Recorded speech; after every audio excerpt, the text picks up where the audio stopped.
Hello guys, this is Dark Fox Sage 2 and we are back with our new fanfic, which is what if Naruto awakened his Dojutsu after getting traumatized and fell in love with Yugito Part 2. And if you enjoy this fanfic, then please press the like button and please subscribe to the channel. It motivates me to upload more fanfic like these for you all. Now let's start the fanfiction. Jiraiya and Naruto were still waiting for Gaara to come out of his mindscape so they could continue on to the hideout. Hey Gaki, how long does something like this usually take? Asked a slightly annoyed Jiraiya as he readjusted himself for what felt like the 100th time. Kami, if every secret about Jinchuriki is like this, then I'm not sure I want to find out about the rest of them. Naruto shrugged his shoulders from his place against a tree. It depends. Usually a conversation with one's biju is instantaneous in the real world, even if they spent the equivalent of hours talking. However, there are certain cases where the time spent in one's mindscape is the same amount of time that passes in the real world. That usually happens when the biju shows the host something like a memory, which is probably what Shukaku is doing for Gaara. Jiraiya nodded in understanding and was about to ask another question, but something caught his eye. Looking over towards the newest Jinchuriki of their little group, he was surprised to see a red kanji slowly appearing above Gaara's left eye. What the hell? He asked aloud, bringing Naruto's attention towards his fellow Jinchuriki as well. That's new. It must have something to do with what they were talking about. No sooner had Naruto finished than did Gaara's eyes lose their glazed look. Man, that's going to take some getting used, said Gaara as he wobbled slightly from the sensation of returning to one's body. Once he managed to right himself, he looked at his two traveling companions and saw them looking at him strangely, specifically the left side of his forehead. What? Naruto was the first to respond. Where'd the tattoo come from, Gaara? What tattoo? Asked Gaara as he rubbed his forehead. You won't be able to feel it, you knucklehead. It's a part of your skin, said the voice of Shukaku from inside his head. The tattoo is the kanji symbol for love. If I had to hazard a guess, it is most likely the physical manifestation of your mother's love for you. Hey Gaara, you okay? Asked Naruto, shaking his brother Jinchuriki slightly. Yeah, said Gaara as he shook his head slightly. Shukaku just told me that the tattoo on my forehead is probably the physical manifestation of my deceased mother's love for me. Jiraiya sat in contemplation for a moment at this new revelation. It's entirely possible. With everything I've seen in this world, it wouldn't surprise me. Naruto and Gaara nodded in understanding while the Toad Sage stood up and dusted himself off. Well then, if you two are ready, let's back to the hideout and get Gaara's seal fixed up.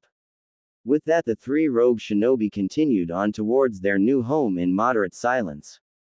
Kanahagakure Hokage Tower. You summoned us, Hokage-sama? Asked a voice as the door to the Hokage's office was opened. The Hokage looked from some papers he was going over and couldn't help the smirk that crossed his lips. Before him stood three of the most powerful ninja Konoha had at its disposal. The first one to enter was a young man in his early 20s that had a very unique hairstyle. His silver hair seemed to defy gravity itself as it stood up on his head while leaning to his left side slightly. He wore the standard issue shinobi garb for all active Konoha shinobi.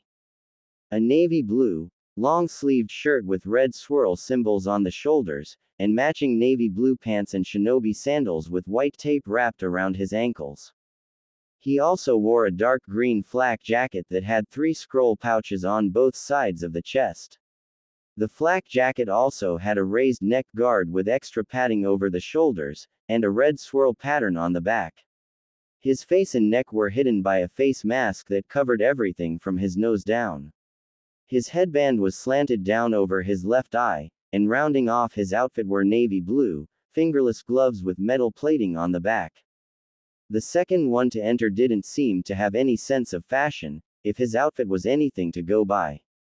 A green jumpsuit covered a well-built frame with orange striped leg warmers and an unzipped standard Konoha Junin flak jacket. His headband's normal blue cloth was replaced by a red one and wrapped around his waist like a belt. His hairstyle didn't help him much in the looks department either. Black hair cut into a bowl style with thick, bushy eyebrows made him look like an even weirder individual. The last of three was by far the most normal looking out of all of them. The man wore the standard navy uniform of a Konoha ninja with the sleeves rolled up halfway, a Junin flak jacket, regular shinobi sandals and a normal headband. Around his waist was a sash with the kanji for fire on it, signifying he was once a member of the 12 guardian ninja that protected the fire daimyo. He also had white tape wrapped around his upper arms with a pair of bangles on his wrists. They were Kakashi Hatake, aka Kakashi or the Sharingan, Might Guy, Konoha's sublime green beast, and Asuma Sarutobi, son of the Sandaime Hokage. They were three of the most powerful shinobi currently in Konoha's ranks. They were also the newest generation of Sannin. Yes, Kakashi, I did, said the Sandaime as he leaned forward on his elbows. I have a mission for the three of you. Asuma raised an eyebrow in mild surprise. A mission that requires all three of us? What the hell do you want us to do, Pops? Sarutobi shook his head slightly at his son's refusal to refer to him with his title, but it was a slightly refreshing change from the norm. Well, to put it simply, I need the three of you to bring someone back to the village. He is a former shinobi of Konoha that went rogue when I foolishly tried to have my former students kill him. Only now do I realize what a mistake it was trying to kill him. The experiments he was conducting may have been considered inhumane by some, but they could lead to some of the greatest breakthroughs the shinobi world has ever seen. I believe you three are familiar with his page in the bingo book, Hirako, the wielder of the Chimera Jutsu.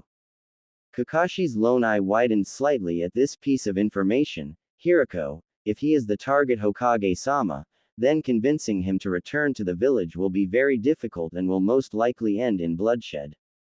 The Hokage nodded in agreement with Kakashi's assessment. That may be true, but certain circumstances have been met and it should be easier to convince Hirako to return to us. For one, all of my former students have fled the village. With this we can promise him a chance at revenge for what they tried to do to him. Second, is that I have written a high-priority letter that has been sealed with a sample of Hirako's chakra and blood. The letter is an apology for past actions, and a promise that if he will return, any experiment he wishes to conduct will have the backing of the Hokage and elders. Guy, who had been strangely quiet since he entered the office, finally decided to speak up. Any experiment, Hokage-sama. Doesn't that seem a little risky? What if he decides to experiment on Konoha shinobi? Kakashi and Asuma both nodded in agreement. Part of the reason Hirako was targeted for assassination was because it was feared that he would use his kinjutsu on fellow Konoha shinobi. Once again the Hokage nodded in understanding. It may seem a little risky, but that is why we will be supplying Hirako with his test subjects. Any captured foreign ninja that have already been tortured for everything they know will be the main source of the test subjects. We will also offer him free reign of Konoha's maximum security prison to select any promising subjects as well. Also, as I have written in the letter, all of his experiments will have to be approved beforehand, by myself and the elders, but other than that, he will have free reign to conduct his experiments. This seemed to placate the worries of the new Sannin as Kakashi stepped forward to take the letter the Hokage had written for Hirako. We'll leave immediately, Hokage-sama, said Kakashi after he pocketed the scroll. Asuma and Guy nodded in agreement, and the three of them left the office shortly after that to begin their mission. The Sandaime sat there for a moment before turning towards one of the darkened corners of his office. You can come out now, Danzo. Your skills are as sharp as ever, Hiruzen, said Danzo as he stepped out of the shadows. The Hokage chuckled slightly before leaning back in his chair to relax. Our shinobi forces aren't the only ones who have been training. Indeed, but that is not why I am here, said Danzo as he took a seat across from his rival. Sarutobi raised an eyebrow in curiosity, silently asking Danzo to continue. While I do not question your choice to have the Sannin retrieve Hirako, I am curious why you chose Hirako over, say, Orochimaru. An understandable curiosity, my friend, but the reason I chose to have Hirako retrieved instead of Orochimaru is simple. Orochimaru felt betrayed by me directly. Even if I were to extend this same offer to him and he actually accepted it, there would always be a lack of trust for my past actions. Hirako, on the other hand, while he does know I was the one to order his execution, his closest friends, my former students, were the ones who committed the actual act. His anger lies with them for betraying him in such a way. Also, he was always jealous of them for their skill and power because he wasn't born with anything that could help him become as strong as them. His jealousy and anger towards them will be his motivation to return to the village, and the offer of us backing his experiments is just the icing on the cake to sweeten the deal. Danzo nodded in understanding and couldn't help but smirk at his rival's newly discovered manipulative side. Sarutobi returned the smirk and the two of them continued to plan for the inevitable future that was to come. Their conversation was interrupted a few hours later by a knock on the door. "Enter," commanded the Hokage as the door opened to reveal his secretary. "Forgive me, Hokage-sama, I wasn't aware you were having a meeting with Danzo-sama," said the secretary as she bowed to the two shinobi. "It's all right, what was it that you needed, Yuki-san?" said the Hokage, waving off her apology. "The tracking squad you requested has arrived, Hokage-sama. They await your orders," said the secretary as she looked at her clipboard. "Very well. Send them in," ordered the Hokage. Yuki bowed once more before leaving, while Danzo moved to stand behind his leader. As soon as Yuki left, the door opened once more, admitting 4 new arrivals. The first one was a tall, well-built man with a slightly tanned complexion. He wore the standard outfit of a Konoha Junin, consisting of a dark green flak jacket and a black suite underneath with the sleeves ripped off. In addition to the standard Junin uniform, he also wore a white wolf's pelt like a coat that showed off the scars on his arms. His wild, silverish gray hair was pulled into a ponytail at the base of his skull that reached a little past his shoulders.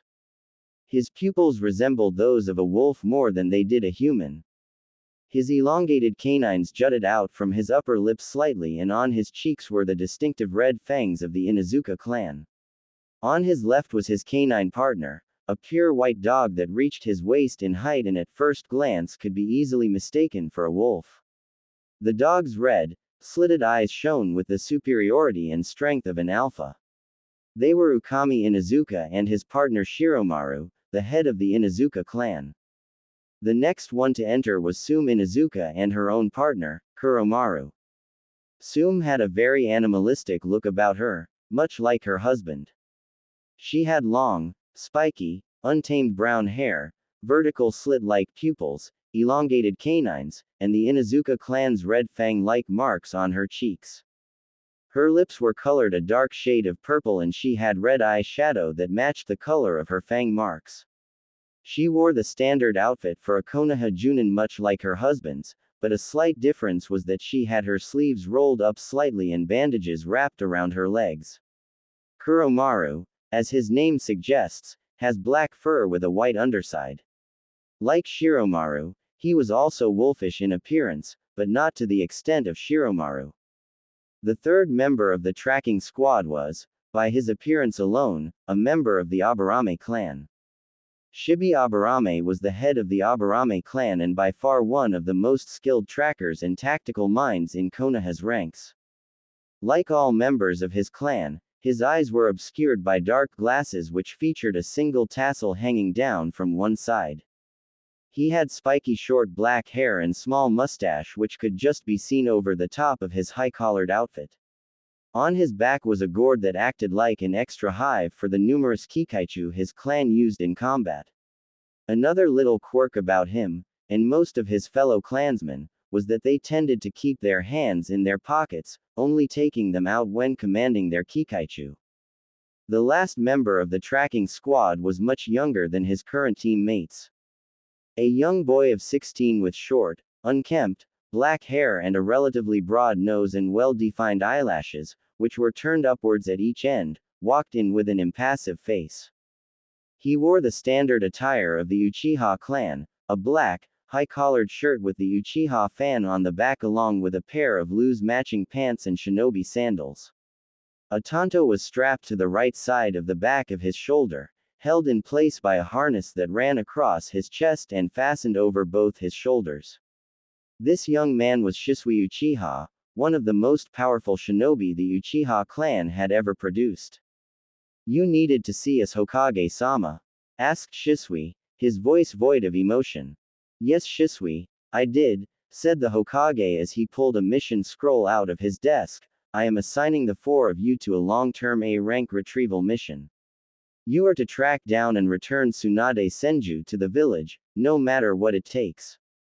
When you first find her, try to convince her to rejoin us willingly, but should that fail, you are authorized to use whatever methods necessary to bring her back."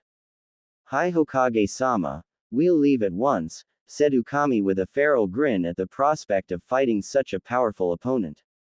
Sum shared his husband's thoughts, but was a little more worried about the outcome of that fight. Shibi didn't show any outward emotion, but inside he was worried slightly. No matter how you looked at this mission, and the potential fight ahead, they were up against one of the Sannin. Someone who has lived through 2 shinobi world wars. He had no delusions that even with the 4 of them fighting together could they even hope to defeat her. Shisui just raised an eyebrow in moderate surprise, but eventually shrugged it off. If it was a part of his mission, then he would comply without question and perform to the best of his ability. "Very well, Ukami, as the most experienced member of the team, you will be in charge. Once you have Tsunade, return to the village at once and bring her straight to me," ordered the Hokage while Danzo just looked on impassively. With a quick chorus of, "Hi, Hokage-sama," the 4 ninja, and 2 ninkin, vanished in a massive swirl of leaves. "Are you sure they can complete this mission, Hiruzen?" asked Danzo once they were alone. "Yes, if only just," said Sarutobi as leaned back in his chair and turned to look out at the village. Shibi should be able to drain most of Tsunade's chakra, allowing the other 3 to capture her with relative ease. If that should fail, however, Shisui has his hidden ace to help complete the mission. Danzo nodded in agreement. "So you know about his Mangekyo Sharingan as well, Yes, it is not hard to notice the increase in his chakra to his eyes whenever he so much as activates it. Also, I had Inoichi go into the mind of one of the higher-ups in the Uchiha clan, and he found something very interesting.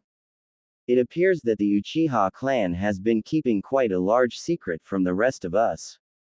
It seems that beneath the Naka shrine is a secret Uchiha meeting room, wherein lies a stone tablet containing all of the ancient secrets of the Uchiha." Danzo couldn't stop the look of complete shock that crossed his face at this piece of information. He may have a spy or 2 inside the clan that knew quite a few secrets the Uchiha clan would prefer to keep hidden. But even his best spy hadn't been able to get a hold of that kind of information. Hiruzen smirked when he saw a former rival's face from the reflection in the window. Yes, it was quite surprising when Inoichi relayed that piece of information. Unfortunately though, the Uchiha whose mind I had Inoichi enter hadn't had the chance to read what was written on the tablet. I feel that whatever is written on that tablet will be vital to the village in more ways than one. Danzo, who managed to get his emotions back under control, nodded in agreement. "I believe you are right, Hiruzen. No matter what, we must know what is written on that tablet. I will prepare a squad of my best root operatives to steal the tablet. Once we have it, we—" "It is not that simple, Danzo," interrupted Sarutobi as he turned in his chair to face his former rival. Danzo gave the Hokage a look that clearly showed his confusion. "It seems that the tablet is written some kind of code that only the Sharingan and now Mangekyo Sharingan can decipher. If we wish to know the secrets that are written on the tablet, we will need a Sharingan to read it for us." Both men were silent for a while after that, each going through plans that would hopefully lead to them finding out the secrets written on the tablet.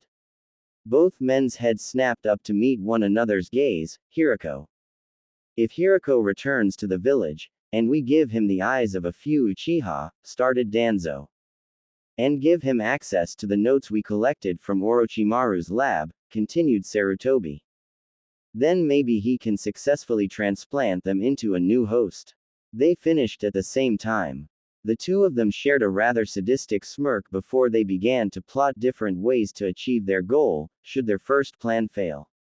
Land of Woods. Jiraiya's hideout. The next day, Naruto was sitting on the semicircle couch watching the monitors that displayed different locations in Konoha. After they reached the hideout, Jiraiya had been adamant about fixing Gaara's seal the minute he was ready.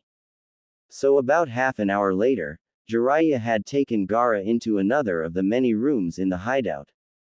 2 hours had passed since Jiraiya had begun to work on Gaara's seal, and in that time, Naruto had silently practiced with his gravity manipulation.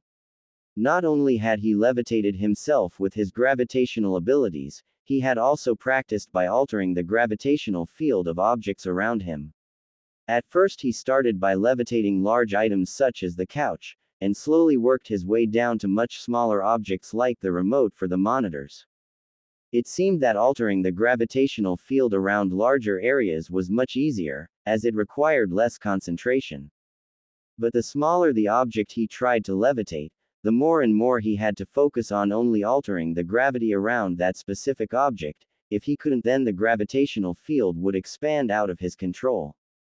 Currently he was working on levitating multiple small objects at once, forcing himself to split his focus evenly while at the same time maintaining the same intensity to keep the gravity in his control.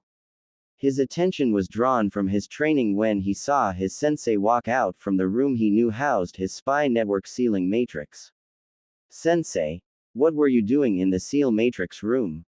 I thought you were working on improving Gaara's seal." "I was Gaki," started Jiraiya as he took a seat, "but I finished about an hour ago. Gaara fell asleep almost as soon as the process was over, and when I came out to tell you, you were too focused on your training to notice me. So I decided to check on my spy network for any updates and send out a command to be on the lookout for any information concerning the other Jinchuriki." Naruto had the decency to look somewhat sheepish at not noticing his sensei, even though he probably wasn't even 10 feet away at the time. "Hehe. Sorry about that, sensei. I just thought I would go ahead and train my gravity manipulation while you were working on Gaara's seal." "It's alright, Gaki, but let this serve as a lesson. No matter where you are, no matter how tight the security around you may be, always be aware of your surroundings and always be ready for anything that might happen. It may sound like being paranoid, but doing that is one of the reasons I have lived as long as I have in this world of ours," said Jiraiya, for once sounding like the wizened sage he claimed to be. Naruto, though disappointed at his mistake, nodded in understanding, silently promising himself he wouldn't let it happen again. "Anyway, I found out some very interesting and disturbing information from one of my spies in Omegakure." This caught Naruto's attention. "What did you find out, Jiraiya-sensei?" Jiraiya sighed slightly, but met his student's gaze nonetheless. "Akatsuki, a criminal organization, which at the moment is comprised of 6S-ranked rogue ninja, is on the move. Apparently they're looking for new members, but they're also taking on some missions as a mercenary group. My spy wasn't able to discern what their end goals are, but he did manage to figure out who their main targets are." "Who are they targeting, sensei?" asked Naruto, not really sure if he wanted to know, and the feeling of dread in his stomach wasn't exactly helping. Jiraiya met Naruto's gaze once again, this time all traces of the Jiraiya who liked to goof off a little gone. In his place was Jiraiya of the Sannin, a warrior who had lived through hells that most people couldn't even imagine.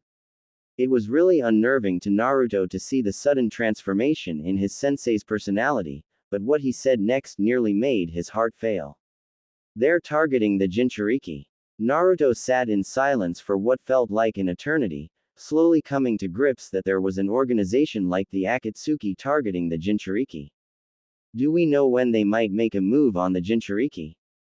asked Naruto, his voice shaking in fear. Fear for himself and his fellow sibling Jinchuriki, and what might happen to them should Akatsuki succeed in their goals.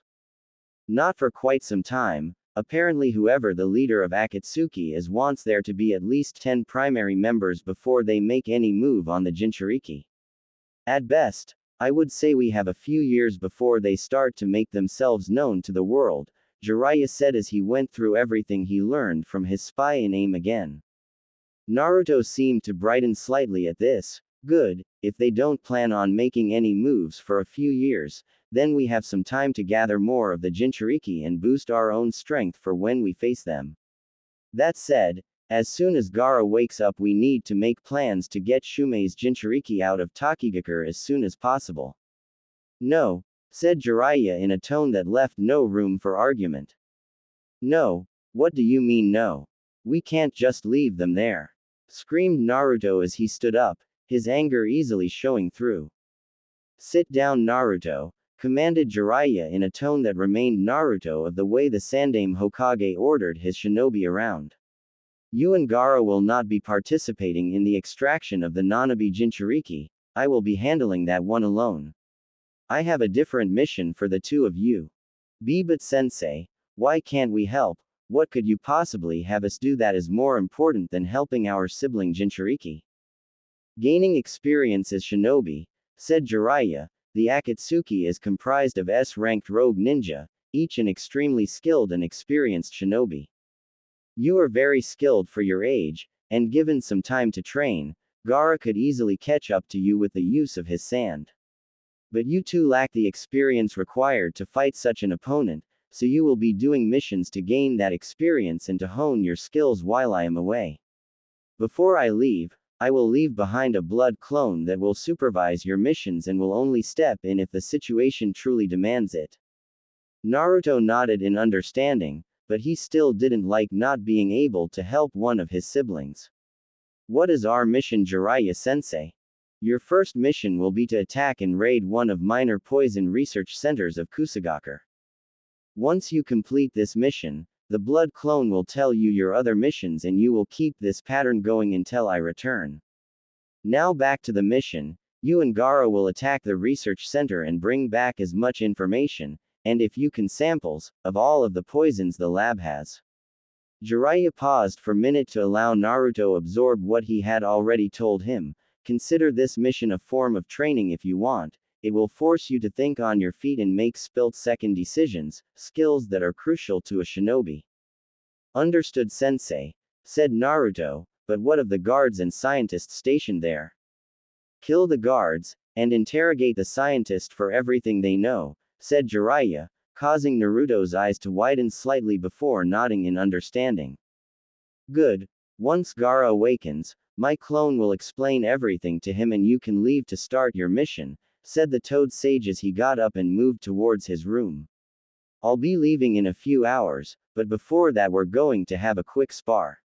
Meet me outside in few minutes, and don't hold back, treat this spar as a real fight and aim to kill me. Yes sensei, said Naruto before moving towards his own room to prepare his gear. A few minutes later found the two shinobi standing across from one another in a clearing a few minutes away from the hideout. For several seconds neither of them made a move to attack. A small breeze blew through clearing, causing a single leaf to fall to the ground. The instant the leaf touched the ground both shinobi sprang into action, charging one another to engage in taijutsu. Naruto jumped and using his momentum spun around to deliver a roundhouse to Jiraiya's head. Jiraiya raised his arms in defense and grabbed onto the blonde's ankle before throwing him away.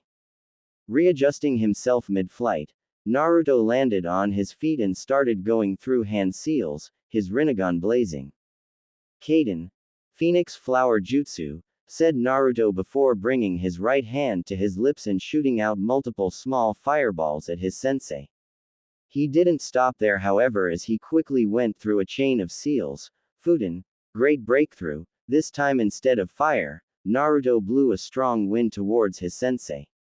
The wind from his great breakthrough quickly caught up to the small fireballs, increasing their speed and feeding their flames, causing them to grow in size. Jiraiya gaped at the combination for a second, before remembering that incredible combination was barreling towards him. Doden. Earth Wall, said Jiraiya after going through a quick series of hand signs. A wall of earth rose from the ground just in time to block the onslaught of wind-enhanced fireballs. Damn, I told him come at me with the intent to kill, and boy is he delivering. The Toad Sage's thoughts were interrupted as his defense was demolished by a quick blast of gravity. No more playing around, mumbled Jiraiya before speeding through a set of seals and ending with the snake seal. Doden. Earth Dragon Bomb. A large dragon head made of mug formed next to Jiraiya. It started firing multiple small mud balls at Naruto. I hope this works, thought Naruto as he went through another chain of seals. Raiden. Lightning Slash. His right hand erupted with lightning, swinging it towards the incoming projectiles. He launched a wave of lighting, effectively nullifying the Doden Jutsu. Not wanting to give his sensei another chance to attack, he held his left hand out towards him, Bansho Tenon. The effect was instantaneous. Jiraiya was pulled towards the waiting blonde who drew a kunai with his free hand. While in mid-flight, Jiraiya managed to form a few seals for one of his favorite defenses. Ninpu. Needle Jizo, said Jiraiya just as he was within striking distance. His hair elongated and surrounded his body before hardening into sharp needles. Naruto barely had a second to react as the massive ball of spikes flew towards him. Abandoning his first plan, he rolled out of the way of his sensei's airborne form, though he didn't get away without injury. A few of the hair needles managed to catch him in the side, drawing a little blood and shredding part of his shirt in the process. Jiraiya ended his jutsu and rolled once to right himself before turning to face his student, only to see a two-headed dog the size of a horse charging him. Oh, I am so making him pay for this, said Jiraiya as he jumped into one of the trees to avoid being eaten. Speeding through a short chain of hand seals, Jiraiya jumped behind the summons, Ninpu, Needle Hell. Once again his hair elongated, but this time instead of forming a defense, countless needles shot from the mane of white and impaled the dog in the back, dispelling it. Now Jiraiya was on alert. He had fought that dog of Naruto's once before and it had the ability to keep dividing itself the more it was attacked. The only way for that dog to dispel is if you hit all of the heads at once, or Naruto dispels it willingly, thought Jiraiya as he looked around for his student. What the hell is he planning? Unfortunately for Jiraiya, he got his answer as two hands burst out of the ground and grabbed onto his ankles. Doden. Headhunter Jutsu, said the voice of Naruto as Jiraiya was pulled underground. Naruto rose from the ground himself to inspect his work only to find Jiraiya's head not sticking out of the ground. What? How'd he get away? Doden. Hiding like a mole jutsu, said Jiraiya's voice before he jumped out of the ground in front of Naruto and delivered a right hook that sent the blonde flying into a tree on the other side of the clearing. Naruto rubbed his head as he sat up against the tree he was sent into. I think's that enough for now, Gaki. You did well. You showed a very interesting number of very effective strategies. Your elemental manipulation has also improved, but you're still lacking in your Suiden, and your Doden and Raiden could use some more work as well.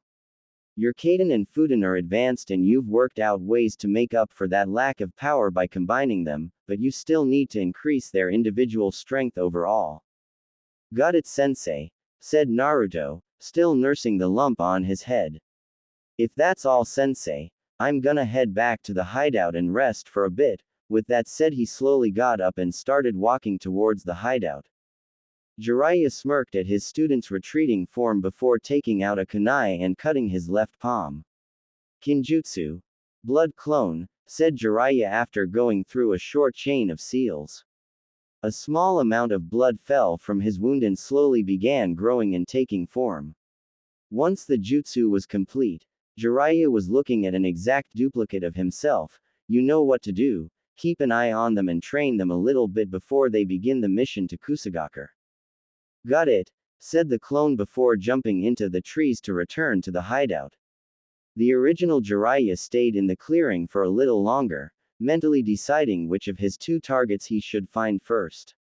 Making his decision, Jiraiya sped away at top speed, heading towards the land of fire to begin his search for his first target. I can only hope she agrees to help us, thought Jiraiya as made his way through the trees. Hideout a few hours later.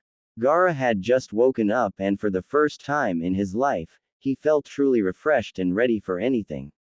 When he exited the room he was sleeping in, he found Naruto and Jiraiya sitting on the semicircle couch watching the monitors. Jiraiya was the first to notice his presence, and beckoned him to join them on the couch. So how was your nap, Gaara? Asked Jiraiya with a small smirk. Gaara couldn't keep the pleasant smile off of his face as he answered.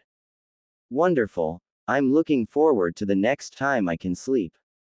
Naruto and Jiraiya chuckled a little at that comment. It wasn't every day you met someone who actually wanted to sleep as often as he could, unless of course you live in Konoha and know Nara. Well, that will have to wait for a while. You two have a few missions to do while the real me is away, said the blood clone. At Gaara's questioning gaze, the clone began to explain the situation to the Ikibi Jinchuriki with Naruto helping out every now and then. After the explanation, the clone began to tell them what they would be doing before they left for their mission. You two need to train as a team before we can begin the mission. Also, Gaara needs to practice with controlling his sand and not just letting it act on its own.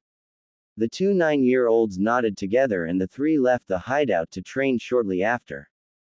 For the rest of the day, and a good portion of the next day, Naruto and Gaara trained together, running through multiple scenarios and combat situations. They also worked on their individual skills, with Gaara managing to gain a good grasp of control his sand at his will, though it still retained its protective nature and would go against Gaara's will if it meant keeping him safe.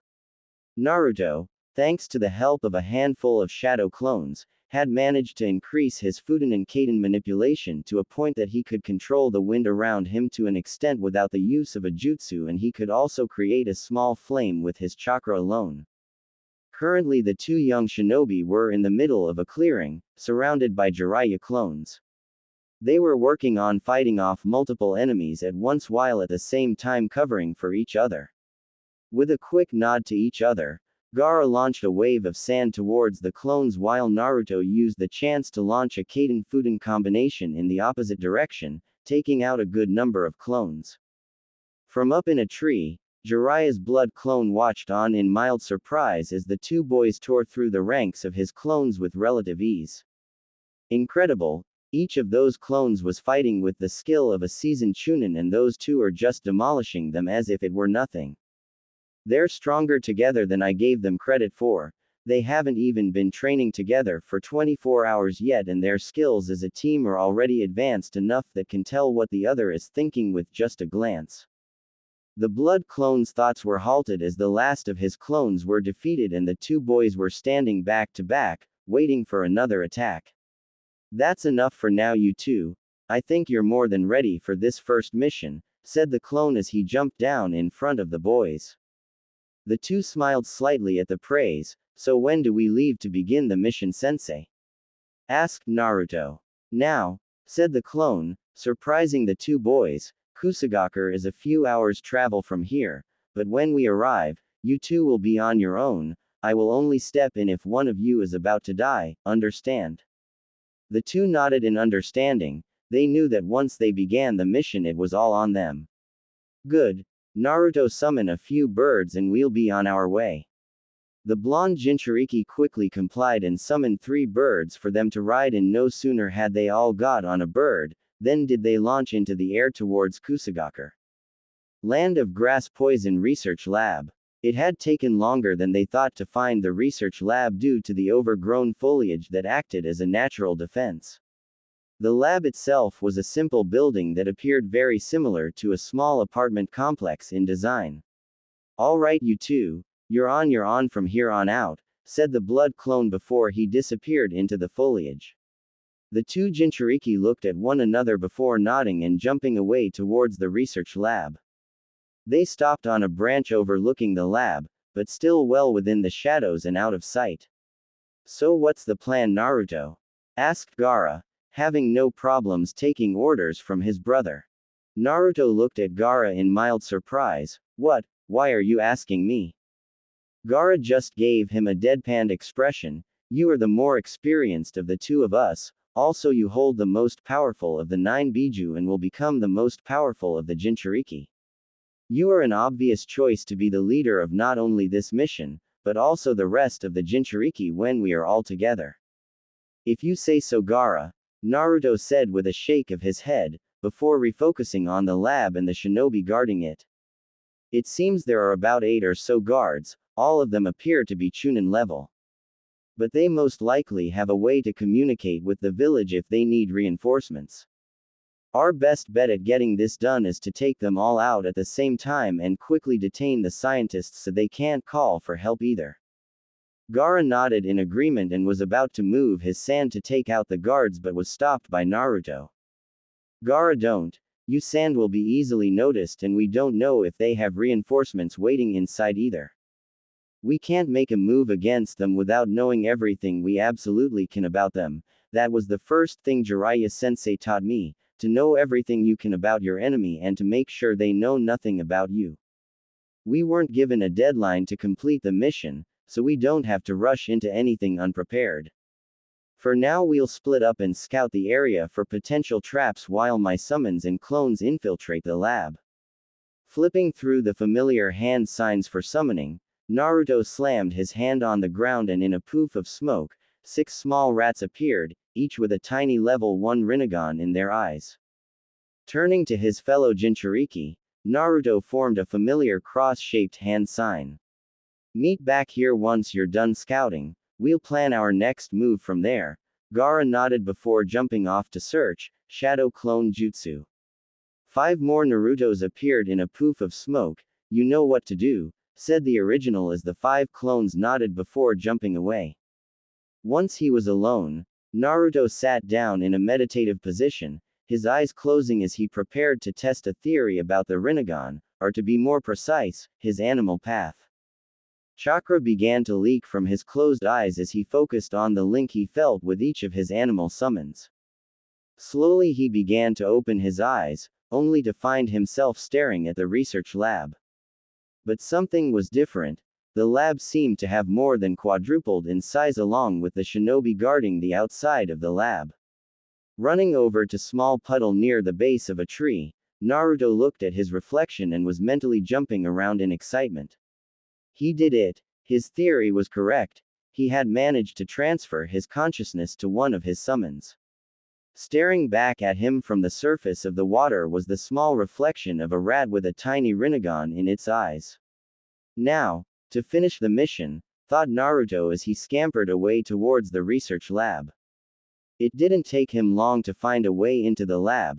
The outside of the building was slightly run down and had a multitude of small openings for his new rat body to squeeze through. It also helped that the Chunin guards seemed more interested in their game of cards than actually keeping watch over the lab. Man, why is it that most Chunin assigned to guard something are lazy as hell? Thought Naruto as he shook his head at the attitude that seemed to appear in almost every ninja he had seen. His thoughts were interrupted as he found himself in a shadowed corner of the lab. Focusing some chakra to his paws, he quickly scaled the wall and hid in some shadows on the ceiling. Not like I even need to bother hiding in the shadows, these guys wouldn't notice me even I were to walk right in the front door and start shouting at them. From his vantage on the ceiling, Naruto could see just about everything there was inside the lab. The inside of the lab was just one big room with the only doors in sight being those for what he assumed was a restroom and a heavy metal door that no doubt led to the vault. 7 scientists were scattered all around the lab, some taking notes, others mixing different substances together. On the far wall from the main door was a radio transmitter that was no doubt used to communicate with the village in case of emergencies. We need to take out that transmitter before they have a chance to call for help. Taking another quick glance around the room, Naruto focused on his real body and soon found himself looking at the outside of the lab from his place on a tree branch. Whoa, said Naruto as he stumbled slightly as he stood up, that's going to take some getting used to. After righting himself and refocusing on the task at hand, he began use the optical link of the Rinnegan and began to see things from his clone's point of view. Alright, That hatch on the roof will work as our entrance point. Now all I have to do is wait for. His thoughts trailed off as the red-haired Jinchuriki landed next to him. Gaara. So what did you find? Gaara shook his head slightly. No traps of any kind, and no reinforcements or patrols in sight. I guess Jiraiya-sama wasn't kidding when he said this was one of the more minor research labs. There's hardly any kind of security around this place. Yeah, you're right. From what I found out, there's only 7 scientists here and no other shinobi inside waiting as backup. Also, they do have a radio to communicate with the village, but it's on the far wall away from any of them. Once we eliminate the guards, we'll enter through the roof, and from there we can easily destroy the radio and interrogate the scientists once they're restrained. Gaara nodded in understanding and turned to focus on the Chunin guarding the lab. I'll take care of them. Ready your sand to restrain the scientist once we enter, said Naruto as he gave a quick mental command to his clones and pulled out 2 kunai. Stay close, he said before he started running up the tree they were on, Gaara hot on his heels. Once they reached the top, Naruto jumped off towards the roof of the lab. Gaara raised a non-existent eyebrow in surprise but followed nonetheless. Once he was airborne, his brother's plan became obvious. All of his clones had done the same thing they had, and with a few quick flicks of the wrist, they threw their kunai down on the unsuspecting Chunin. Not wanting there to be any chance of someone surviving, Gaara condensed some of his sand into shuriken and launched them at the Chunin as well. The guards never knew what hit them. 6 fell to the kunai and the remaining 2 were impaled by the sand shuriken before they had a chance to react.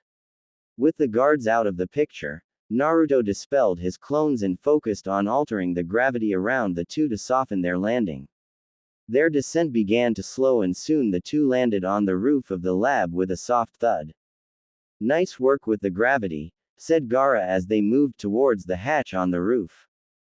Thanks, and good follow-up with the sand shuriken, that saved us a lot of trouble, said Naruto as he bent down and grasped the handle on the hatch. Ready. Gaara nodded. Do it.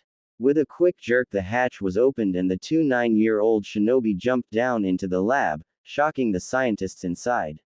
Not wasting any time, Gaara sent his sand out to restrain the scientist while Naruto launched a small Kaiden jutsu to destroy the radio transmitter. Once that was taken care of, the 2 shinobi moved towards their captives. Now, I'm only going to ask this once, said Naruto as he pulled out a kunai and put in at one of the scientist's throat.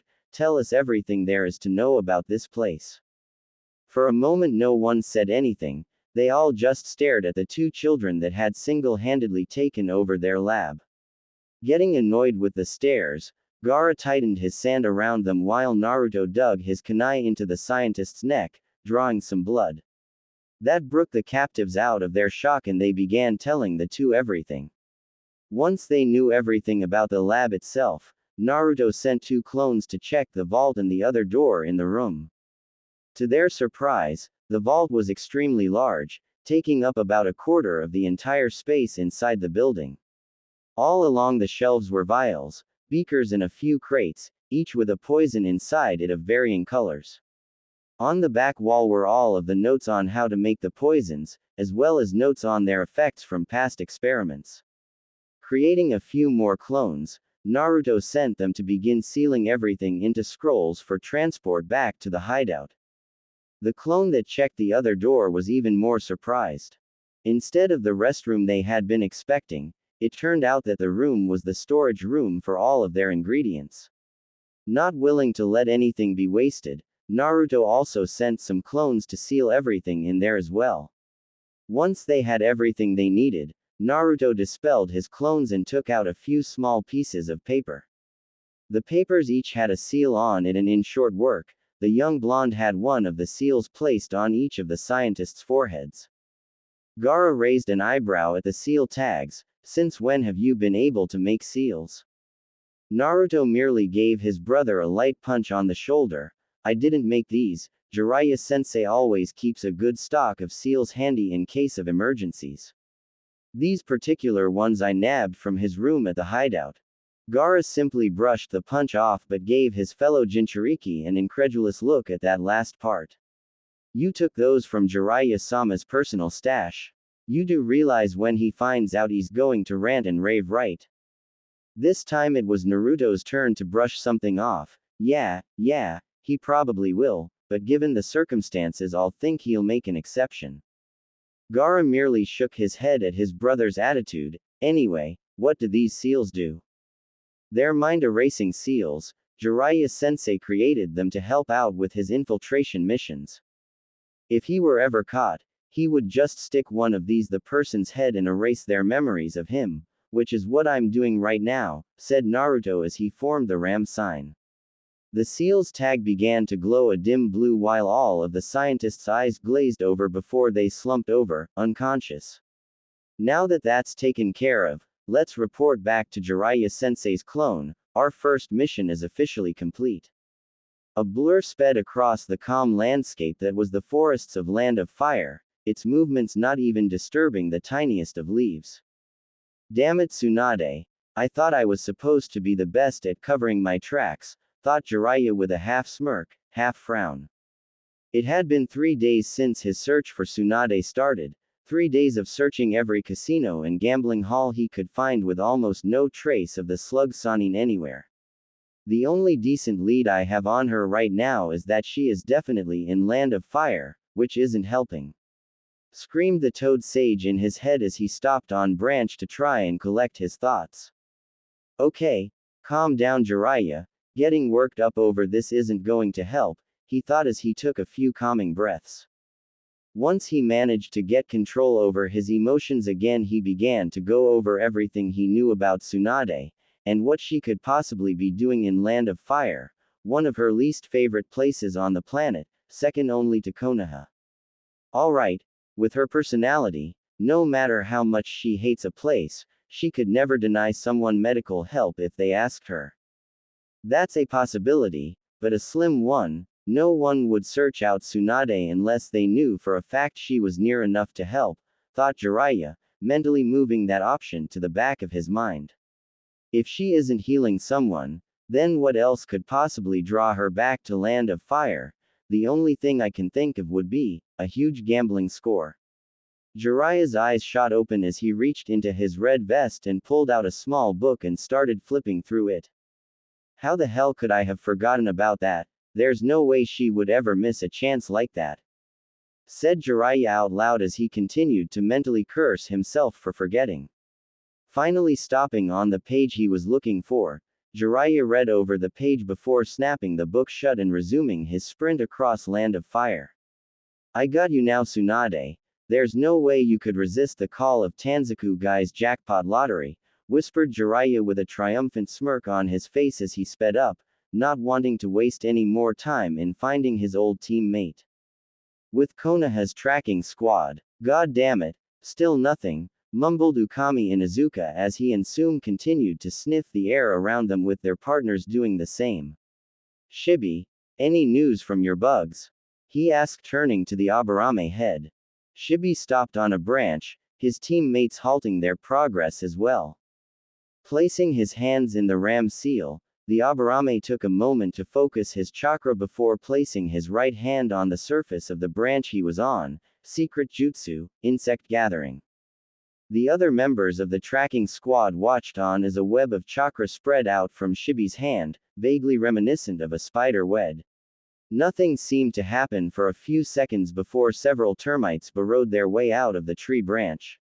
Shortly following the termites, multiple insects ranging from a simple beetle to the deadly tarantula started to gather around Shibi, silently feeding off his chakra as payment for the knowledge they were giving him.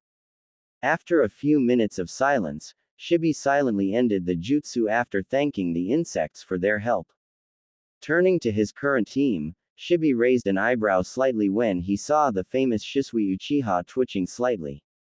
Is something wrong, Uchiha-san? He asked in typical Aburame fashion, monotonous. This got Ukami and Tsume's attention as they looked over at the youngest member of their team. Sure enough, there stood the famed and feared Shisui of the Shunshin, standing rooted on the spot, his body twitching at random. Shisui tried to retain his calm, cool Uchiha mask as he turned away from his team and continued on the way they had been moving. The three Junin heard a faint, "I am not the biggest fan of spiders," before the dark-haired youth jumped away. In his wake, he left behind two shocked Inuzukas who were having a hard time picking their jaws up off the forest floor.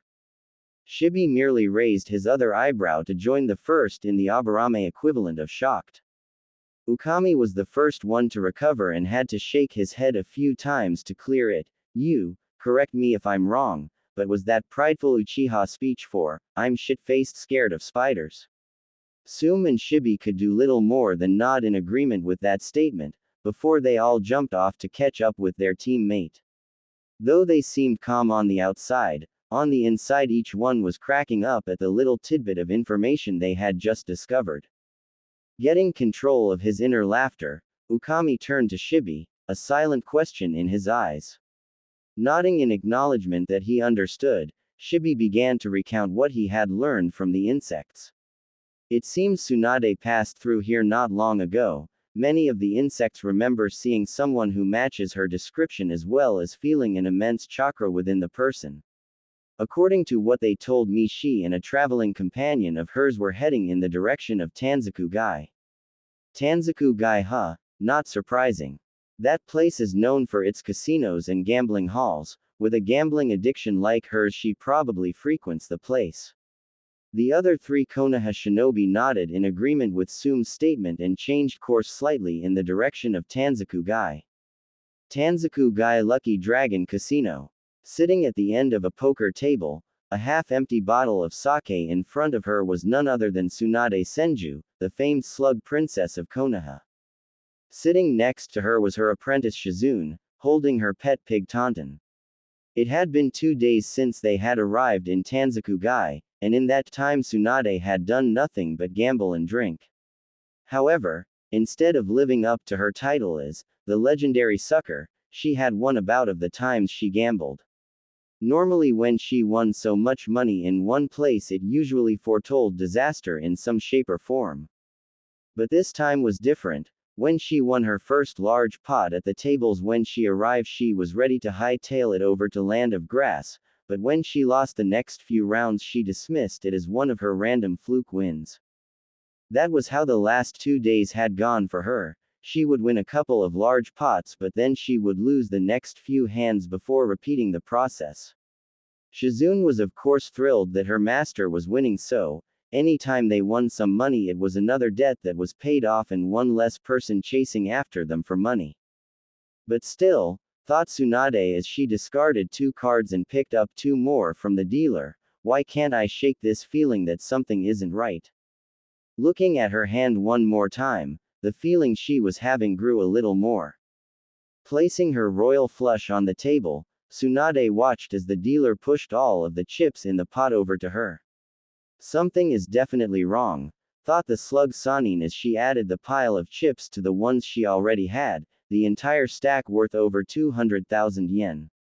Shizune, were Liev, she was interrupted when a spotlight appeared on the stage and the casino manager walked up to the microphone. "Ladies and gentlemen, the time you all have been waiting for is finally here. It's time to announce the winning numbers for this year's Tanzaku-gai jackpot lottery." Every patron in the casino cheered loudly at the announcement. Tsunade slowly pulled her lottery ticket out of her jacket and looked at the numbers she had chosen, 6, 1, 1, 2, 9, 2, 7 and her bonus number 51. She turned her attention back to the stage when the manager started talking again. "All right folks, the first winning number is 6. He said after picking a random ball out of the mixer. A chorus of loud groans followed this as people ripped up their useless tickets. "The second number is 1. What? I got the first 2 numbers right," thought Tsunade as a feeling of dread started growing inside of her. "The third number, 12.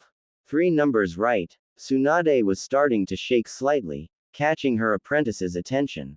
Now Shizune may like it when her master wins some money, but even she couldn't ignore the fact that whenever Tsunade won something big, it always meant trouble was coming. "The next one, 9.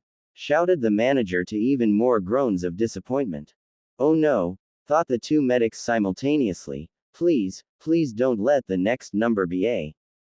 27. The two medics' hearts almost stopped when the manager told everyone the last number. And last but not least, the bonus number is 51.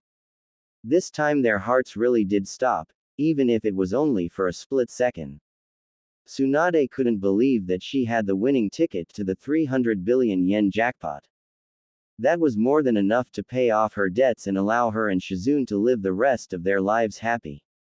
It took a whole 5 minutes for the two medics to get over their shock, but the second were able to move again, they were out the door and moving to the village gates as fast as their legs would carry them. No, no, no, no, no, this isn't good, we have got to get out of here before something disastrous happens, thought Tsunade as she pushed as much chakra as she could into her legs to increase her speed, Shizune not far behind her. Once they cleared the walls of the village, they wasted no time in jumping into the forest surrounding them and moving towards the border of Land of Fire at speeds that would have Might Guy impressed. An hour after the two medics left Tanzaku Gai, they felt it was safe enough to slow down and continue at a much more sedate pace. But just as they were stopping, a red and white blur shot past them and stopped on a branch a few yards in front of them. Still riled up from earlier events, Tsunade immediately fell into a defensive stance, her right hand glowing with green chakra. Shizune was only a split second slower than her master, putting Tauntaun on the branch next to her and readying her hidden Senbon launcher. Before either of the kunoichi could make a move, a small chuckle came from the person standing in opposite them. Now Tsunade Heim, is that anyway to greet an old friend and comrade? Recognizing the voice, Tsunade lowered her guard slightly and actually took the chance to get a good look at the person in front of her. Jiraiya, what the hell are you doing here?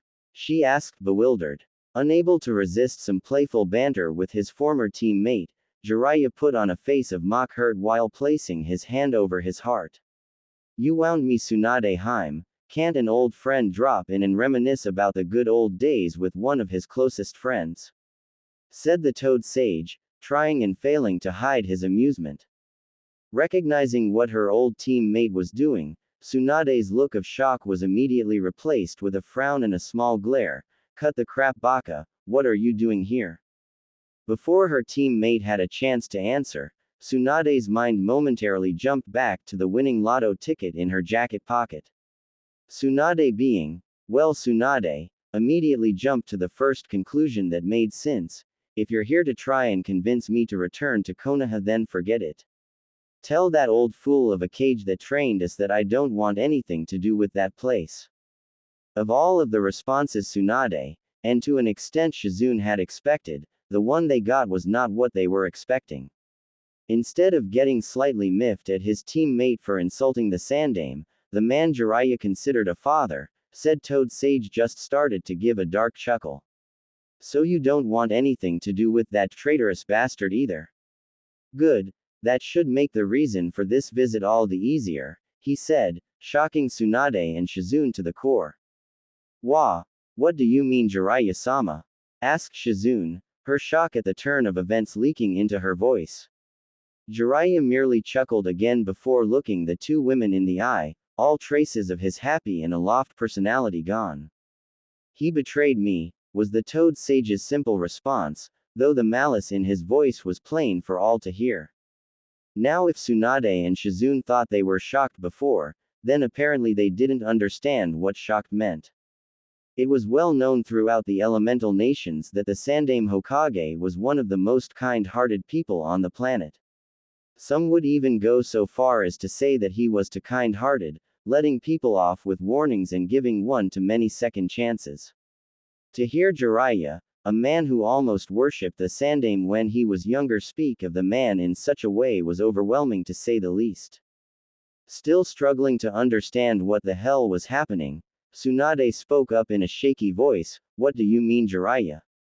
How did Sarutobi-sensei betray you? Jiraiya's eyes hardened at the mention of his old teacher's name. Never, he spat, mention that bastard's name in my presence again Tsunade. Tsunade actually took a step back at the tone in Jiraiya's voice. Seeing the effect his attitude was having on his former teammate, Jiraiya took a few breaths before continuing.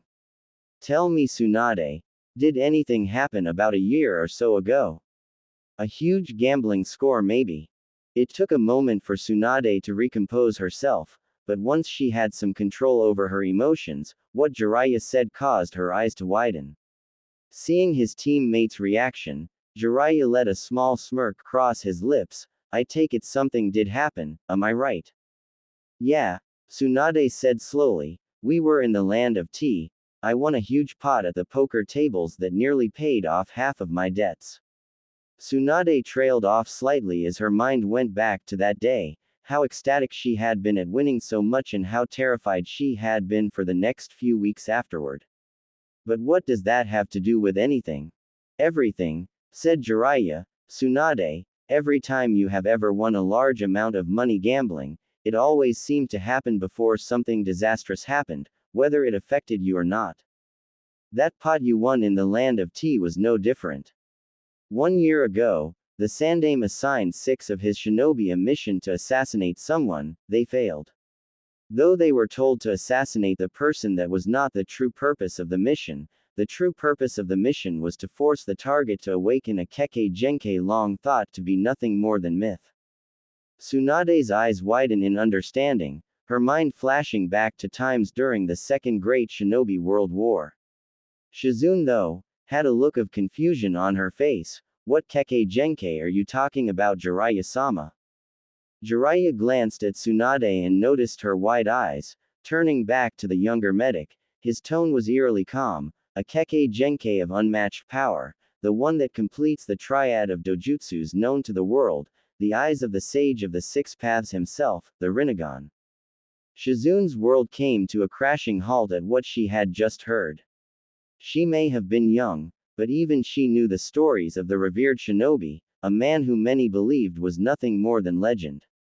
While her apprentice was trying to come to grips with the information she had been given, Tsunade turned her still wide eyes to Jiraiya. Who? Was all she could say as her voice betrayed her. Jiraiya met Tsunade's gaze. Naruto Uzumaki Namikaze.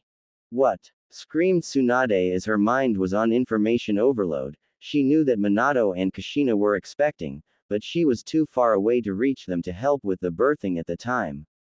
When she had learned that both Minato and Kushina had died sealing the Kyuubi into a newborn Naruto, she sank into even lower levels of depression. That was the day she had vowed that no matter what, she would never return to Konoha, the day the last bit of happiness was taken from her. Are you saying that that bastard tried to have Naruto killed just to see if he would awaken the Rinnegan? At Jiraiya's nod, the feared slug Sannin lost all sense of control on her emotions and delivered a super-powered chakra punch to the tree she was standing on. The poor tree didn't stand a chance. The second Tsunade's fist made contact with the bark, the entire top half of the tree was launched into the trees surrounding it, resulting in a domino-like effect. Once he was sure it was safe for him to speak again, Jiraiya continued, Tsunade Hime, he said, his tone softer and more caring. Naruto hasn't known the love of a mother since he was born, though it won't get rid of the scars in his heart. Maybe the love of a godmother could at least make them easier to bear. Tsunade's rage, which had been steadily growing the more she thought about what her former sensei had done, was quickly replaced by hope. Hope that she finally had a chance to atone for her mistake of not trying to care for Naruto when he was younger. Looking into her teammate's eyes, Tsunade nodded in agreement, take me to him. Letting a small smile cross his lips, Jiraiya motioned for them to follow him. Don't worry, Tsunade, you'll be able to see him soon. But before that, we have some other business to take care of. The 2 medics gave the white-haired Sannin a look of confusion, but before either of them could voice their thoughts, all 3 of them were forced to jump out of the way a large fireball. The 3 startled ninja quickly made it to a nearby clearing and waited for their attackers to show themselves. They didn't have to wait long as 6 blurs jumped from the forest in front of them and stopped a couple yards in front of them. The group of people before them was not what they were expecting to see. Ukami, Sume, and Shibi were by far the most skilled trackers in Konoha's ranks and easily recognizable to anyone. The last member of the team was the one that surprised them the most. The boy may not have been any older than 16, but he was already a recognizable shinobi inside of Land of Fire. Shisui Uchiha, one of the two rising geniuses of the Uchiha clan, stood facing two members of the former Sannin with absolutely no fear, or any emotion for that matter, visible on his face. As the leader of the team, Ukami was the first to speak. Damn, so much for getting her to come willingly. Oh well, I always did like a challenge. Tsunade Senju, by order of the Sandaime Hokage, you are to return to Konoha with us at once. Once we have returned, you will face trial for associating with the S-ranked rogue ninja, Jiraiya. Tsunade merely raised an eyebrow at that last bit. S-ranked rogue ninja Jiraiya, with your skills I would have at least expected you to be given the SS rank. Jiraiya merely chuckled at Tsunade's statement while he slid into a loose fighting stance. Hey, don't blame me, I'm not the one who assigned the ranking, but that's beside the point. Come on, let's take care of these guys so we can get back to business. Not needing any more prompting, Tsunade and Shizune both fell into their own stances as they prepared for the fight about to begin. Opposite them, Ukami and Sume both got into the basic Inuzuka stance, their partners at the ready beside them. Shibi made no outward sign that he was ready to fight, but unlike most, everyone in the clearing could tell he was already planning out a few strategies. Shisui slipped into the Uchiha Interceptor Taijutsu stance, his fully matured Sharingan shining in his eyes. Neither side moved, each waiting for the other to make the first move. Holding true to their clan's tendency to be impatient, Ukami and Sume were the first ones attack. With a dual shout of passing fang, the patriarch and matriarch of the Inuzuka clan launched themselves towards their opponents, each spinning like a drill. I'll take care of these two, I'm the most advanced in taijutsu out of the three of us, said Tsunade before she jumped towards the oncoming attacks, both her index fingers extended. Swinging her arms up, the slug Sannin sent the two Inuzukas flying almost perpendicular to the ground. Before she had a chance to follow up on her attack, Tsunade was forced to avoid a pair of jaws that would have ripped her right arm clean off, courtesy Shiromaru.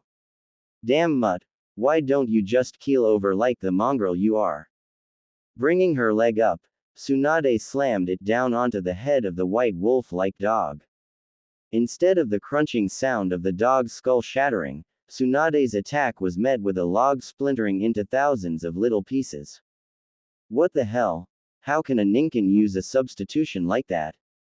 Thought Tsunade in surprise. Looking over to where the two Inuzukas had landed, Tsunade was met with the sight of two Ukami Inuzukas charging her with their claws at the ready. Ducking under the swipe of the Ukami on her left, she used the opportunity to deliver its side kick to one on her right. It was only thanks to his innate animal instincts and reflexes that spared Ukami from being bisected at the hip by the legendary strength of the slug Sannin. Damn it, how the hell did she know I was the real one? Thought Ukami as he and the transformed Shiromaru regrouped with Sume and Kuromaru. Almost as if reading his thoughts, Tsunade answered his unasked question, your clan's man-beast clone technique won't be of much help against me. In case you forget, I am known as the greatest medical ninja of all time for a reason. I can sense out a fading chakra signature 100 yards away among the corpses of countless shinobi, telling the difference between a human and a transformed mud isn't that hard. Damn, muttered Sume as she knelt next to Kuromaru, she's right, and with one of our clan's most effective techniques pretty much nullified, defeating her is going to be twice as hard as we thought. Ukami merely nodded in agreement, his eyes never wavering from his opponent. Yeah, but we have the advantage in numbers, and that is our clan's greatest weapon. Our ability to work and fight together is unmatched by any. Sume smirked at her husband's words. He was right, a single Inuzuka and their partner could easily fend 10 foes alone. With two Inuzukas and the two most powerful ninkin in the Inuzuka clan, their chances for winning were looking pretty good. Shiromaru and I will move in first, you and Kuromaru attack when you see an opening, after that we'll overwhelm her and capture her. At his wife's nod, Ukami and the transformed Shiromaru charged back in, fully intent on winning the fight no matter the cost. With Jiraiya and Shizune, stay back and let Tsunade and I do most of the fighting. Hang back and provide support if you see an opening, got it? Said Jiraiya, getting a quick nod from the young medic. Once Shizune was clear, Jiraiya turned back to his opponents and immediately charged in with taijutsu. Going for Shisui first, the Toad Sage jumped to deliver an flying spin kick to the young Uchiha's head. Living up to his reputation, Shisui used an almost instantaneous shunshin to dodge the attack. Expecting as much, Jiraiya threw a few shuriken in the direction he sensed Shisui's chakra signature appear. Shibi, taking advantage of the rather large opening Jiraiya left in guard, pulled his right hand out of his pocket and a swarm of Kikaichu engulfed the Toad Sage. Unfortunately for Shibi, the Jiraiya his Kikaichu had attacked disappeared in a poof of smoke. Shadow Clone, when did he? The Aburame head's thoughts were cut off as he was forced to dodge a barrage of mud balls. Turning in the direction the attack had come from, Shibi saw Shisui appearing above the mud dragon head before cutting it half with his wind-infused Tanto. With the dragon head destroyed, the two Konoha shinobi quickly moved back to back, not willing to risk a surprise attack from the Toad Sage. Before either of them had a chance to react, well over a dozen elongated tongues broke through the surface of the ground and wrapped around them. Shisui wasted little time in escaping from his bindings with a shunshin, appearing a few feet away from the still-bound Shibi. Bringing his Tanto up, the young Uchiha channeled his wind chakra into it and prepared to free his comrade from the tongues. Before the teen had a chance to make his move, Jiraiya jumped out of the ground in front of him, a spinning orb of chakra in his hand. Rasengan, said Jiraiya as he shoved the ultimate technique of shape manipulation into the Uchiha's gut. Shisui was sent flying across the clearing from the force of the impact, his flight only ending when his back collided with a tree with a sickening crunch. Turning to his still-trapped opponent, Jiraiya began preparing another Rasengan when an all-too-familiar popping sound came from behind him. Whirling around, the Toad Sage noticed the last bits of smoke dissipating from the Shadow Clone dispelling. Damn that brat and his cursed eyes to hell, thought Jiraiya as he turned to face his captive just in time to see his summons dispelling in puffs of smoke and Shisui appearing in front of him. Thanks to his years of battle experience, Jiraiya was just able to avoid having his head removed from his shoulders by the Uchiha's wind-infused Tanto. Deciding a small retreat was in order, Jiraiya used his own shunshin to appear next to Shizune at the edge of the clearing. Are you alright, Jiraiya-sama? Asked the medic as she did a quick diagnostic jutsu on him. Yeah, but this turning out to be harder than I expected. Shibi won't be a problem, I just have to get him to stand still for a few seconds, it's Shisui that's going to be difficult. With his Sharingan he'll be able to see most of my attacks before I have chance to make them, said Jiraiya as he observed the two Konoha shinobi who had regrouped. But something's off about that kid, Jiraiya said, more to himself than anything. What do you mean, Jiraiya-sama? Other than that initial fireball he used in the forest, and his few shunshins, Shisui hasn't used any jutsu at all during the fight, said Jiraiya while Shizune's eyes narrowed in suspicion. You're right, but what could he gain by not using any jutsu against you? Mumbled Shizune as she focused her chakra and used her abilities as a sensor to feel Shisui's chakra levels. The medic's eyes flew open when she felt the massive amounts of chakra that the Uchiha was gathering in his eyes. Jiraiya-sama, be careful, he's sending an incredibly large amount of chakra to his eyes. He might be planning on using some kind of genjutsu. Jiraiya stayed silent for a few seconds as he factored that piece of information into his battle plan. Thanks, Shizune. Be ready. When I give you an opening, use the deadliest poison you can produce and cover all three of us with it. But you could die as well, Jiraiya-sama. I can't do that. That's an order, Shizune, said Jiraiya, his tone leaving no room for argument. Don't worry about me, just make sure you catch them with your poison fog, got it? Shizune nodded in understanding. Though she didn't like the thought of putting an ally in danger with her jutsu, she knew that Jiraiya wouldn't have told her to use it unless he had a plan.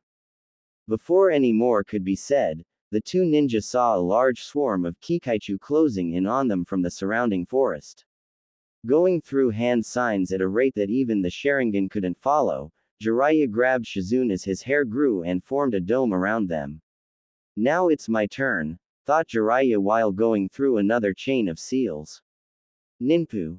Needle hell, he whispered, causing the dome of hair to start firing off countless needles that shredded the incoming Kikaichu. Crap, I used over a third of my hive with that attack. I'll have to be careful, if I lose any more like that I'll be in trouble, thought Shibi, his facial expression never changing, despite the worry he felt. Shisui-san, said the Aburame, catching his comrade's attention, we have to be careful, for some reason the Kikaichu I planted on the three of them don't seem to be having an effect. If this keeps up, a tactical retreat may be our only chance of survival. The teen nodded his head in agreement, though his eyes never wavered from Jiraiya and Shizune. I agree, but I have one more ace I can play. All we need to do is restrain Jiraiya long enough for me to activate my jutsu. Easier said than done though. If I move any more chakra into my eyes, Tsunade or that other medic are bound to sense it and warn Jiraiya. I only hope Ukami and Sum can keep Tsunade busy long enough for this to work. With Tsunade, this is really starting to get old, thought a frustrated Tsunade as she dodged yet another drill-like attack. But before she had a chance to retaliate, she was forced to jump away to avoid being turned into a pin cushion by a hail of kunai. Okay, no more kid gloves, mumbled the slug Sanin before going through a short chain of seals. Once she finished her seals, she charged towards her four opponents, her hands glowing aglow with green chakra. Oh shit, Sum move, said Ukami when he noticed the chakra surrounding Tsunade's hands. Both Inuzukas managed to jump out of the way in time to avoid the chakra scalpels. Unfortunately for Kuromaru, he wasn't. Bringing her right arm down in a wide arc, Tsunade's chakra scalpel sliced clean through the optic nerves in Kuromaru's right eye. Not letting up in her assault, Tsunade brought her left hand around and sliced the dog's left ear clean off his head. Before she had a chance to continue her attack and deliver the finishing blow, she was forced to break away from the dog lest she be shredded by an enraged Ukami's claws. Kuromaru, screamed Sum as she ran to her partner's side and began applying the limited medical knowledge she possessed for a quick field patch job. While his wife was tending to her injured partner, Ukami and Shiromaru, now back in his normal form, were staring down a smirking Tsunade. You'll pay for that, you bitch, growled Ukami as he started gathering his remaining chakra all around his body. Using the link all Inuzuka's pairs had, Shiromaru began gathering his own chakra and mixing it with his master's. Tsunade's eyes widened in shock as she felt the growing chakra inside of the two. The amount was so great it was even starting to form an aura around the two. Sum looked up from the injured Kuromaru at the feeling of her husband and Shiromaru's chakra. She knew all too well what they planning. It was this very technique that made her husband and Shiromaru feared throughout the elemental nations as the twin wolves.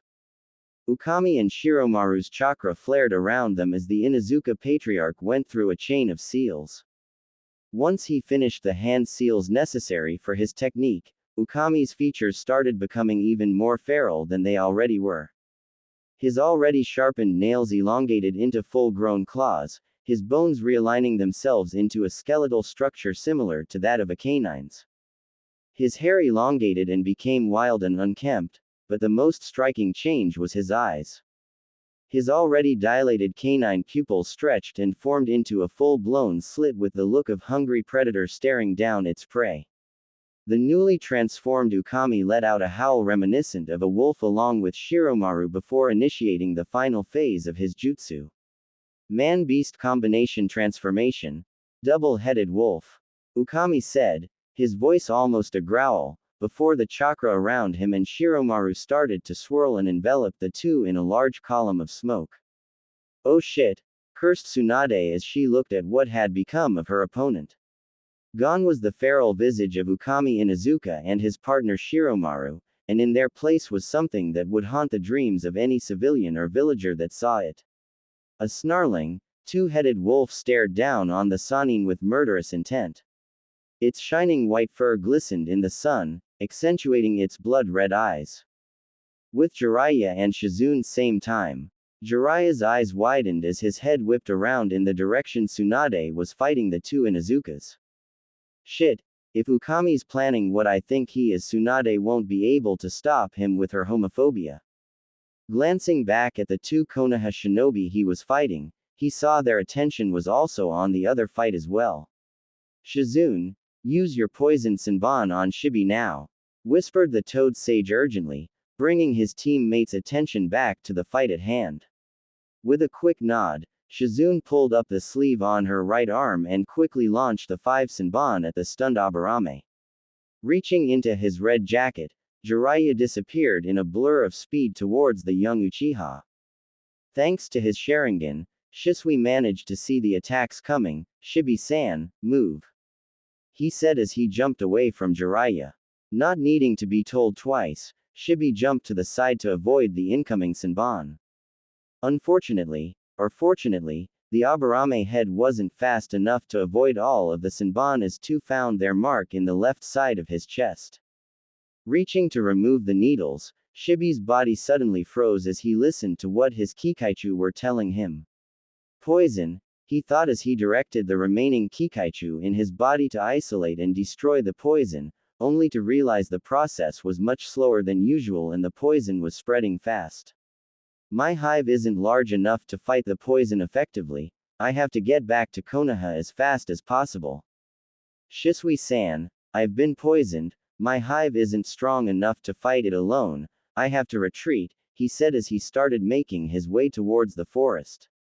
Go, I can handle this, said Shisui as he continued to dodge Jiraiya's attempts at getting in close. Tell Hokage-sama what's happened and have him send reinforcements. Nodding in understanding, the Aburame head retreated into the forest surrounding them and started in the direction of Konoha as fast as he could.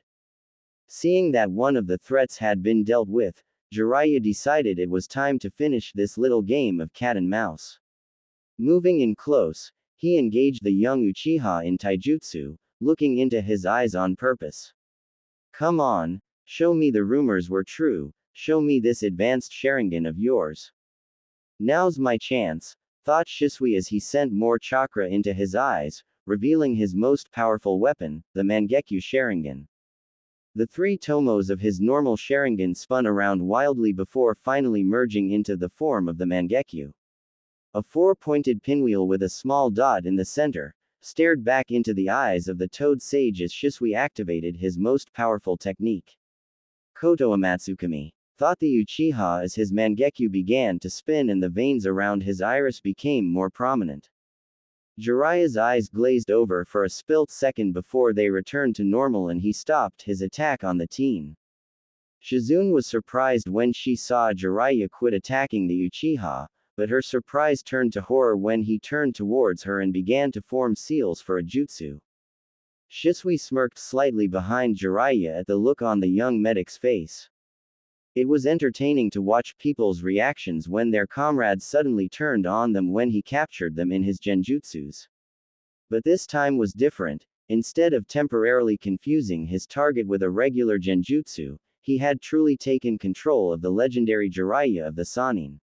I may not be able to use my Mangekyo for a long time, but it was worth it, thought Shisui as he continued to silently alter Jiraiya's thoughts to make him think Tsunade and Shizune were his enemies. Just as Jiraiya was about to finish the hand signs for his jutsu, Shisui felt someone appear behind him and something being slammed into the base of his skull. What the? Was his last coherent thought before darkness overcame him. Behind him, the real Jiraiya dispelled the clone that had fallen into Shisui's ultimate genjutsu and pulled out a scroll to seal away the body. So the rumors were true. Shisui did awaken a stronger form of Sharingan, and it apparently allows him the ability to completely take over another person by altering and controlling their thoughts. A technique like that could be useful. Tsunade and Orochimaru will have to look into unlocking its secrets by examining the body. Placing the scroll back into his vest, Jiraiya nodded to Shizune, letting her know everything was fine. Before either of them had a chance to do anything else, a howl echoed throughout the clearing, reminding them they weren't quite finished yet. Shit! Shizune, get to Tsunade! Shouted Jiraiya as he sped towards the newly transformed Ukami and Shiromaru. Shizune was quick to follow the order. Rushing over to her master, she arrived just as Jiraiya appeared in front of them. Biting his right thumb, Jiraiya smeared the blood on his left hand before speeding through 5 very familiar hand signs. Summoning Jutsu, said Jiraiya as he slammed his hands on the ground. In a large poof of smoke, the 3 ninja felt themselves rise into the air as the large summons appeared below them. Fang Wolf Fang. Ukami's disembodied voice echoed around the clearing as the giant 2-headed wolf jumped towards them, spinning at speeds that were impossible to match. Gameiken, defense, shouted the Toad Sage as the strongest technique of the Inuzuka clan sped towards them. The magenta-colored, guardian toad, quickly brought his shield around to block the attack and dug his Sasumata into the ground as added support. Speeding through another set of seals, Jiraiya clapped his hands together as a large, intricate seal appeared on Gameiken's shield with 10 circles surrounding it, 2 with kanji in them. Toad collaboration. Shield of Hachiman. The seal on the shield began to glow a vibrant blue as a dome of swirling chakra enveloped the large toad. The transformed Inuzuka pair collided with the shield of chakra, pushing Gameiken back a ways, but not breaking the shield. Jiraiya struggled to maintain the shield under the ferocious and unending assault of the 2-headed wolf. Every time it failed to break the shield, it would bounce off and come in again from a different angle. Shit! I can't keep this up for much longer, thought Jiraiya as he was forced to a knee after another failed attempt by the wolf to break the shield.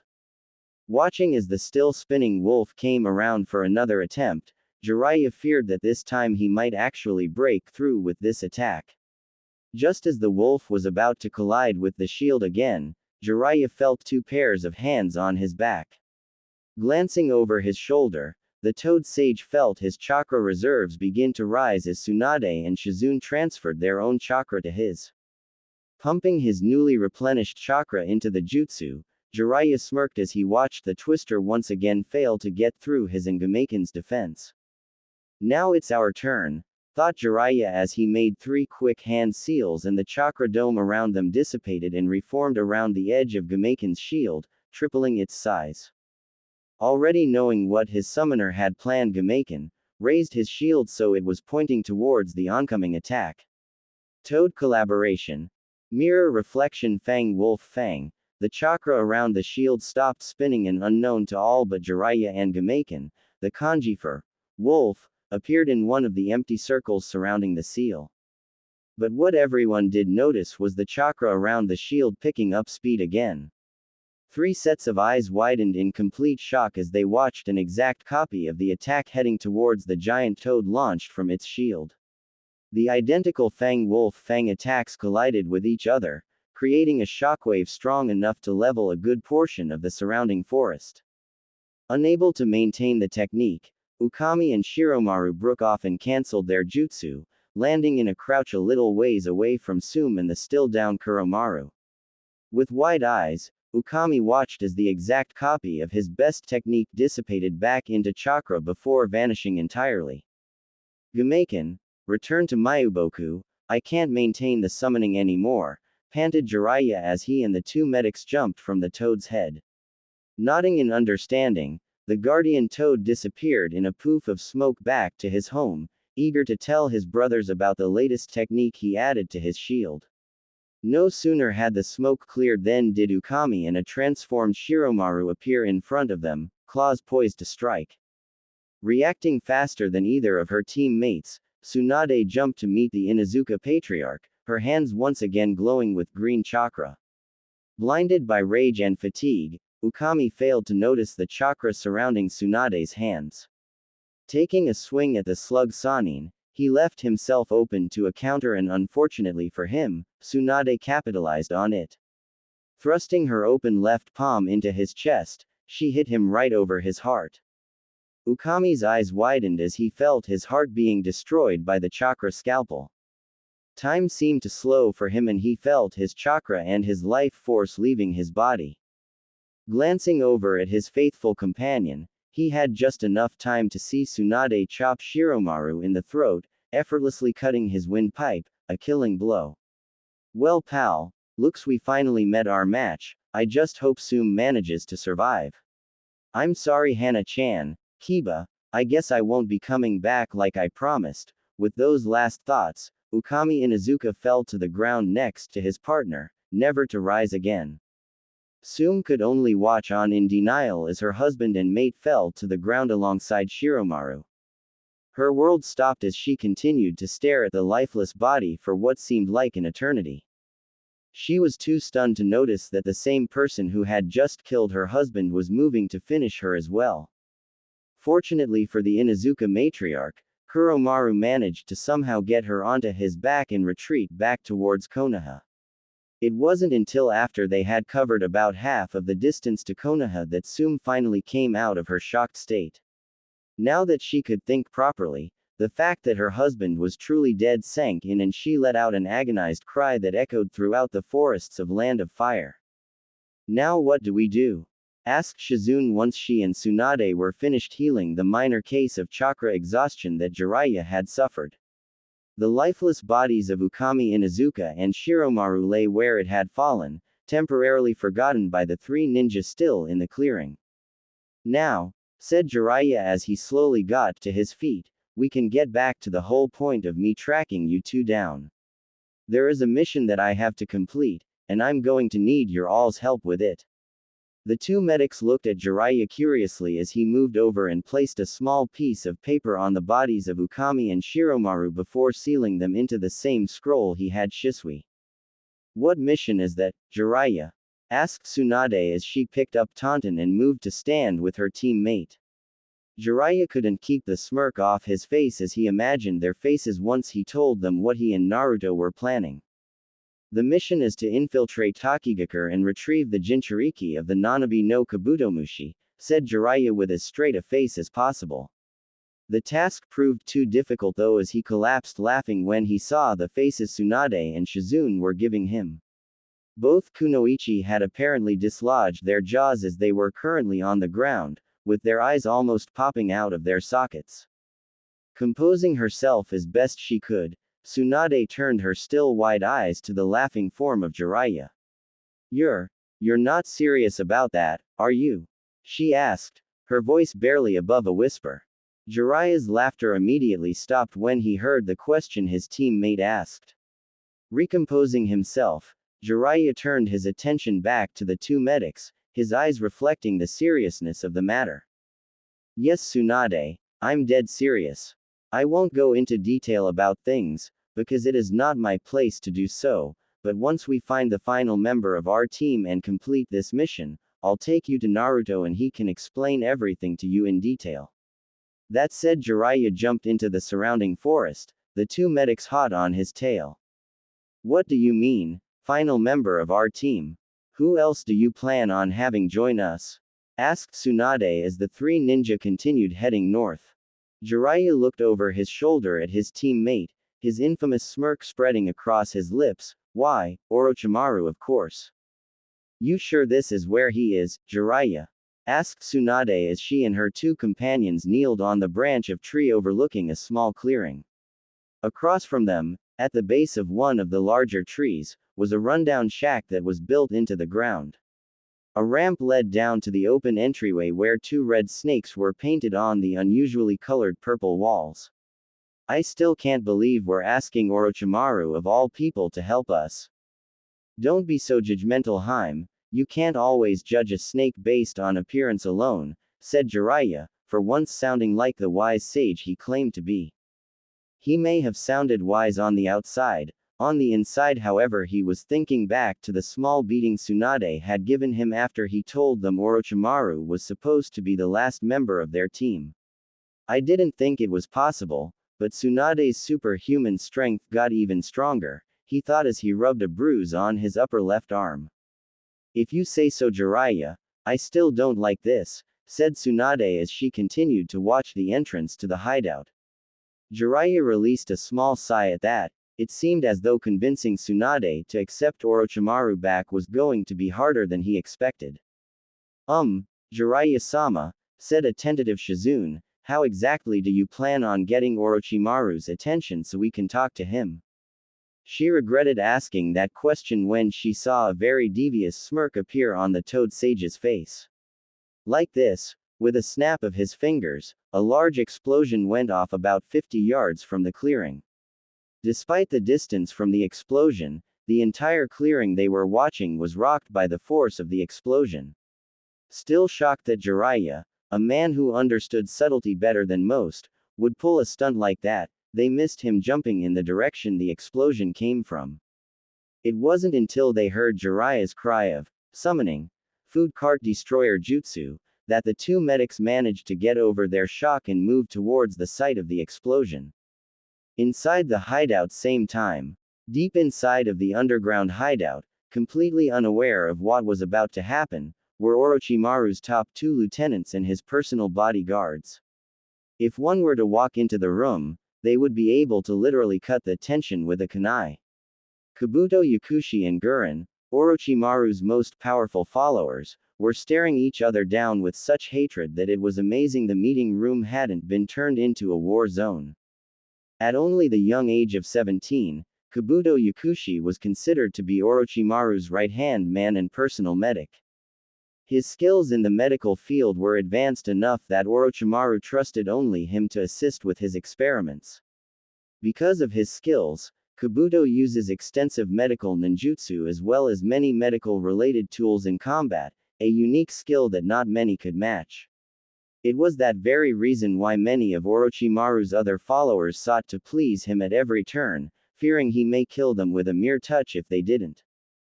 Gurren, on the other hand, was the more well-liked of the two since she actually cared for her subordinates' well-being, especially the young Yukimaru.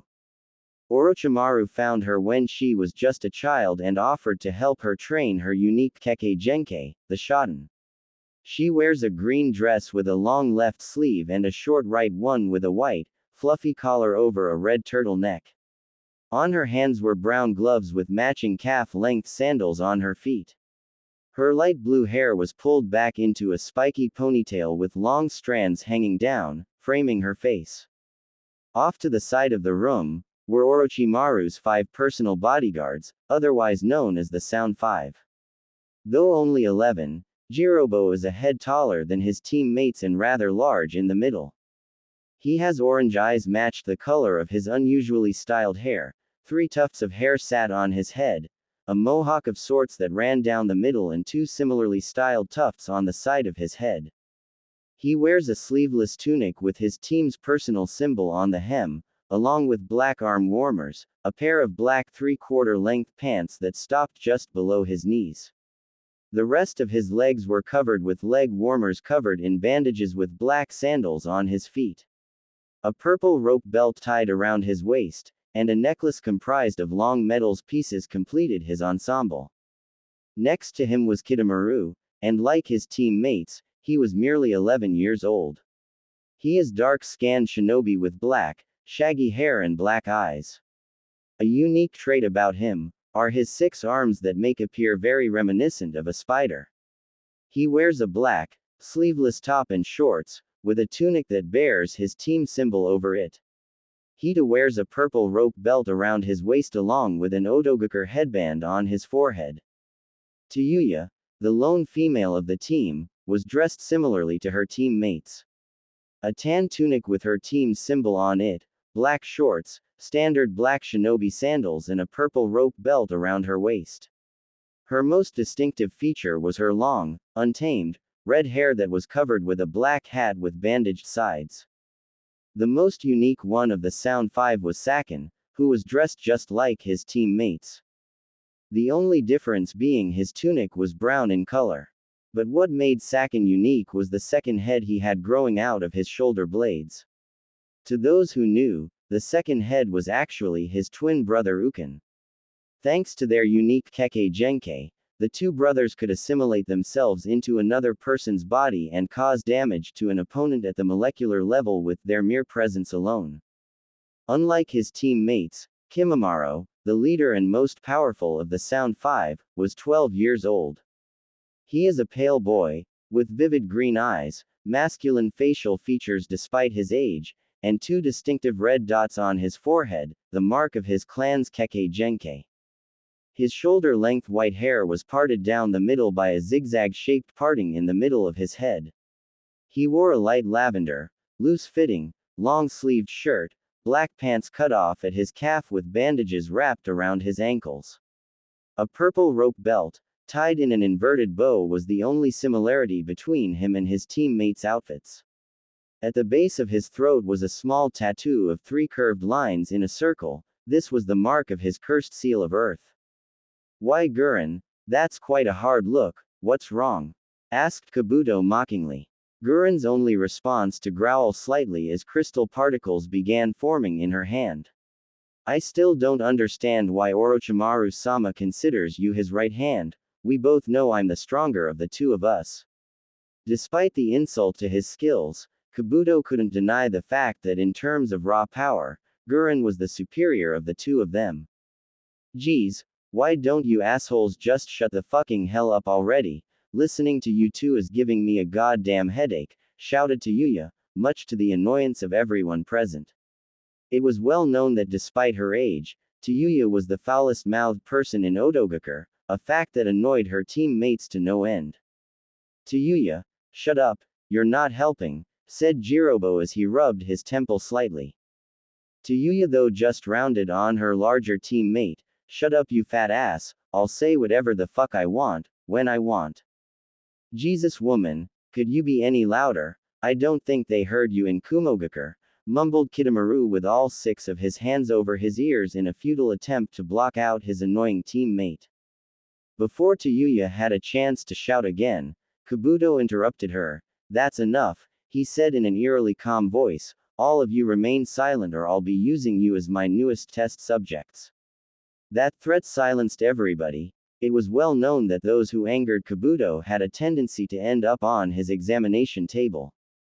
Before anything else could be said, a large explosion destroyed the roof above the meeting chamber, forcing all of its inhabitants to jump out of the now useless chamber to avoid being crushed. "What the fuck was that?" asked Yuya, and for once, none of her teammates complained about her language, since the same question was going through their heads as well. Kabuto was already using his skills as a medic to scan the surrounding forest for the person who could have caused the explosion. What he found was not what expecting: 2 chakra signatures equal to Orochimaru-sama in size and one with the same amount as me. Not good. There are only a handful of people in the world who can rival Orochimaru in terms of chakra. Be at the ready, there are 3 large chakra signatures near our position, said Kabuto as he drew a curved kunai. Just as the other Oto shinobi were drawing their own weapons, a blur jumped out of the forest and into the sky above them. Summoning Food Cart Destroyer Jutsu. Instantly, a giant toad appeared above them, quickly falling back to earth. Not wasting a second, Jirobo formed hand seals as fast as he could. Doden Barrier, Earth Prison Dome of Magnificent Nothingness. A large dome of earth rose around everyone, shielding them from the falling toad. A split second later, the large toad landed on top of the barrier, causing a small earthquake in the surrounding area, but not destroying the self-repairing barrier. "Well damn, I'll give that little kid one thing, he sure can form a strong defense," said Jiraiya from atop Gamahiro's head. "Oh well, thanks Gamahiro, you can leave if you want," he said the large aquamarine toad he was sitting on. "Thanks Jiraiya, but you owe me for that one. I'm not gonna be able to sit right for a week after this," said the warrior toad before disappearing in a poof of smoke. Thanks to the sudden disappearance, Jiraiya was left to fall straight towards the dome of earth. Let's see if it can hold up to this, thought the Toad Sage as he formed a Rasengan in each hand and slammed them down on the barrier. Twin Rasengan, the attack was easily able to destroy the already weakened dome, causing a minor explosion, scattering the people inside of it. Okay, I'm so gonna fucking kill the jackass that did that, screamed Yuya as she slowly got back to her feet. Is that so? Said a voice from behind the cloud of smoke caused by the explosion. Every Oto shinobi present whipped their heads around to see a silhouette of a man appear in the smoke. Once the smoke fully cleared, the 7 Oto ninjas' eyes widened in shock, or fear in some cases when they saw Jiraiya of the Sannin standing before them. I highly doubt that. Kabuto's mind was running a mile a minute. Shit, I doubt even Gurren and I working together would be able to defeat Jiraiya, thought the glasses-wearing medic before he remembered the other 2 chakra signature he had felt. If Jiraiya was one the signatures I felt, then who? The silver-haired boy's thoughts were cut off as a feminine voice reached his ears. Jiraiya, what the hell was that? Asked a still partially shocked Tsunade as she and Shizune landed beside the white-haired Sannin.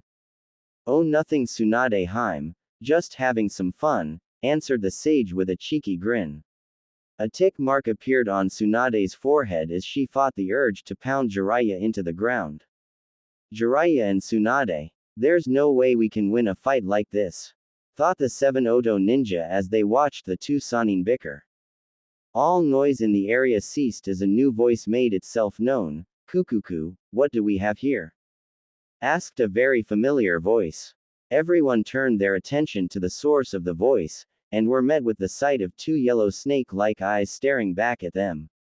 Out of the now destroyed hideout appeared none other than Orochimaru himself.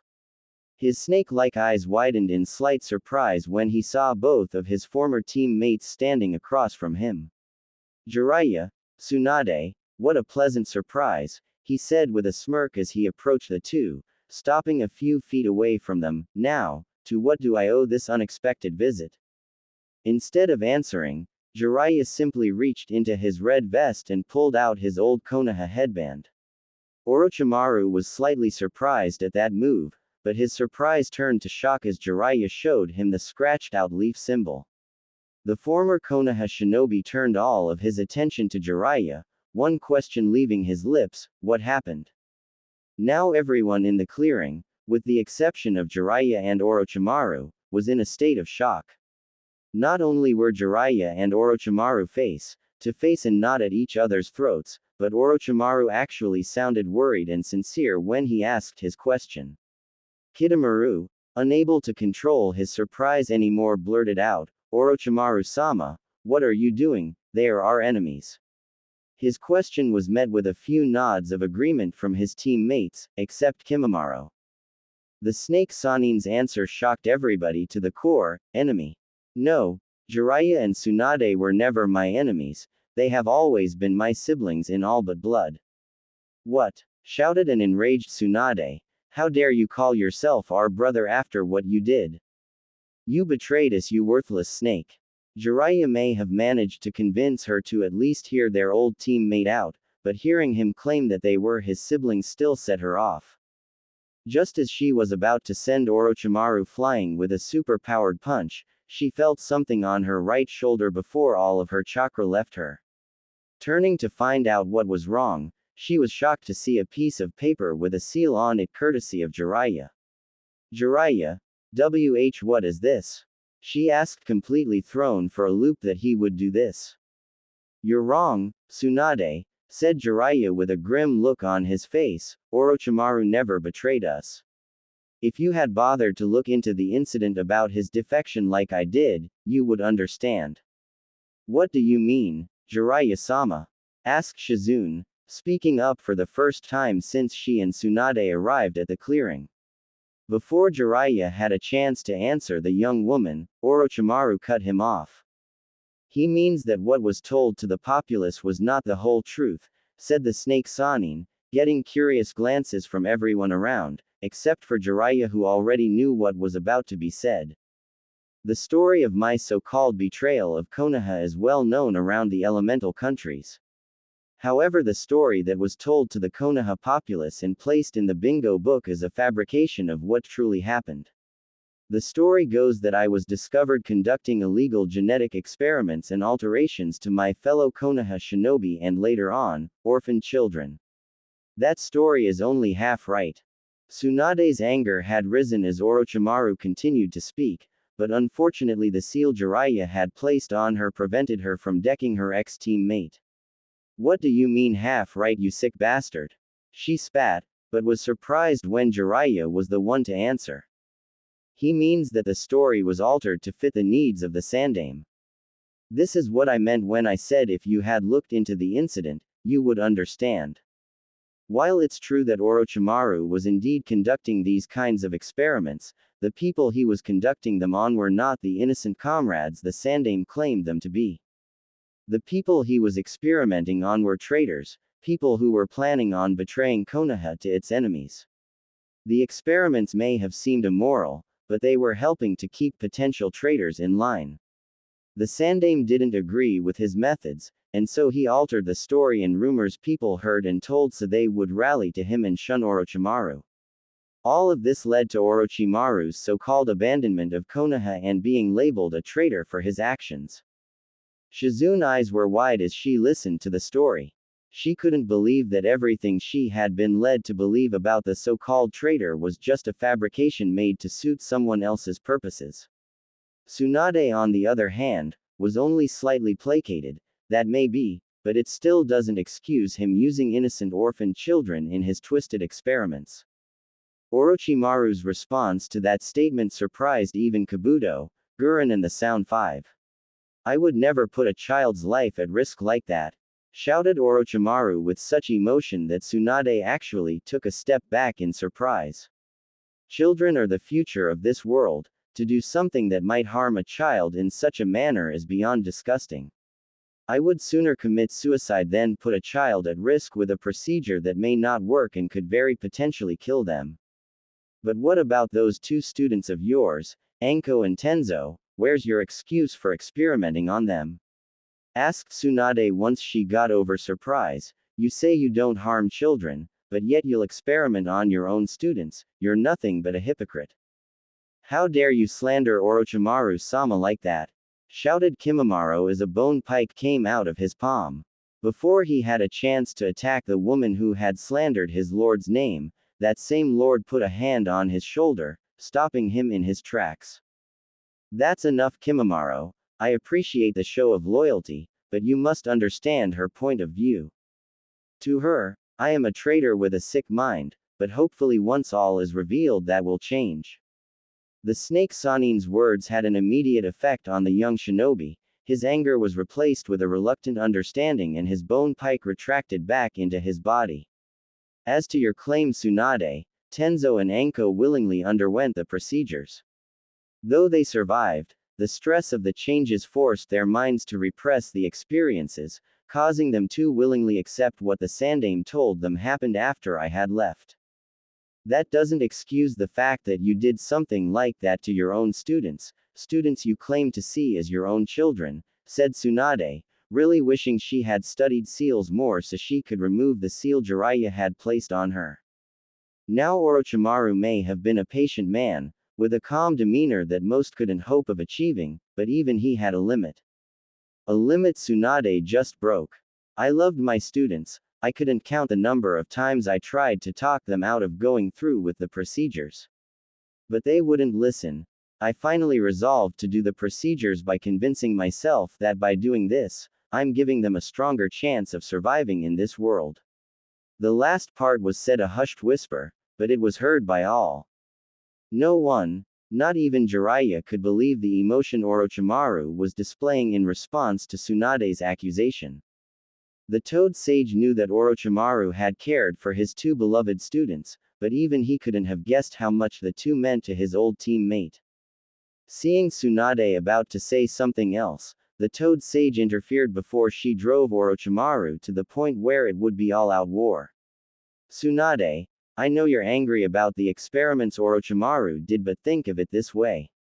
His so-called cursed seal gives its user a large boost in chakra and power, Now if you were in a war and you were almost out of chakra, wouldn't it be reassuring to know that you had a backup to help you survive to fight another day? That stopped any argument Tsunade may have had in its tracks. As a medic, her first and only priority was to make sure people survived any kind of injury they may receive while out in the field so they could live to see another day. As much as she tried to deny it, the application of Orochimaru's seal would indeed help people survive situations they normally wouldn't. Seeing her master caught in an internal conflict, Shizune decided to try and get some more answers. That may be true, but how do you explain him experimenting with transplanting Kekkei Genkai into people? Jiraiya knew this question was coming ever since he told the two medics they were looking for Orochimaru.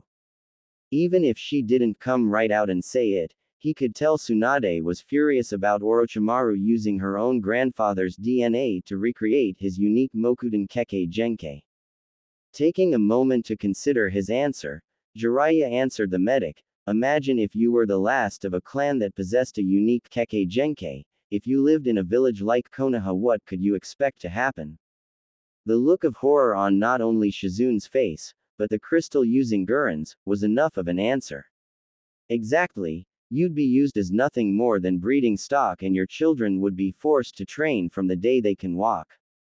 But with Orochimaru's experiments, if he were able to completely work it out and make it possible, all that would have to happen was you would give some DNA for them to use and the ability can be transplanted into other people to help recreate the Kekkei Genkai. Though she didn't show it, Tsunade now understood why her former teammate was so adamant about his experiments. He was simply trying to make the world a better place for people in unfortunate circumstances. It may seem inhumane to most people, but to an open-minded individual the possibilities in medical advancement were numerous. "You're right," whispered the slug princess in such a low voice everybody had to strain to hear her. "The methods may seem brutal, but what current medical advancement hasn't required some kind of brutal experimentation? Orochimaru, I'm sorry, I shouldn't have judged you like I did, and I should have given you the chance to explain yourself." A lone tear fell from her eyes as she looked the person she used to consider a brother. A small smile appeared on Orochimaru's face, not one of his usual snake-like smirks or one of the ones he got when an experiment was a success, no. This was a true smile, a smile that hadn't been seen on his face since his time as Jiraiya and Tsunade's teammate. Walking up to the only woman he ever considered a sister, the feared snake Sanin, the supposed traitor of Konoha, enveloped Tsunade in a hug.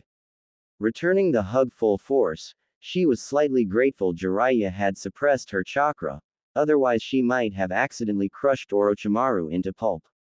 "So," started Orochimaru once the hug was over, "why exactly did you come here? As much as I appreciate having my sister back, I doubt that was the true reason."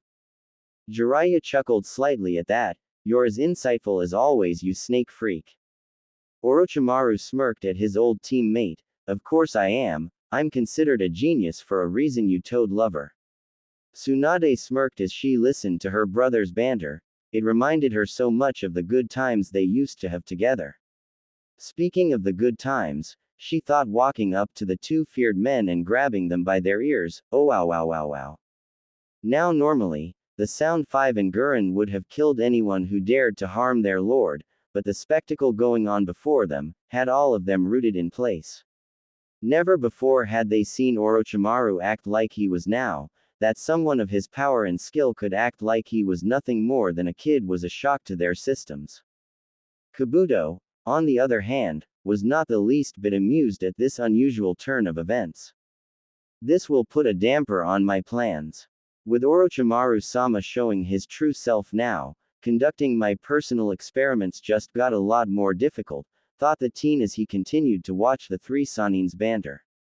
Glancing over at his fellow Oto ninja, Kabuto had to stop himself from frowning. "I can't count on any of them supporting me when the time comes. Even after all that has happened, their loyalty to Orochimaru-sama will remain unchanged.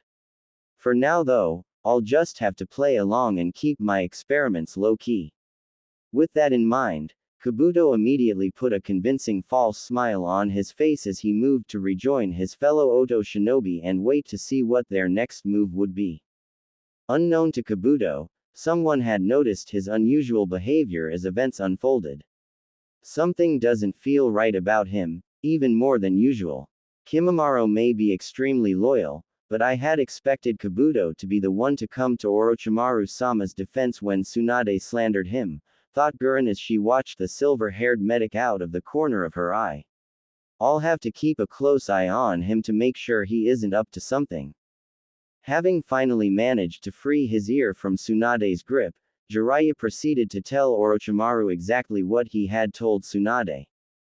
From what happened in Konoha, to his and Naruto's freeing of Gaara from Suna, and even the fight with the team from Konoha.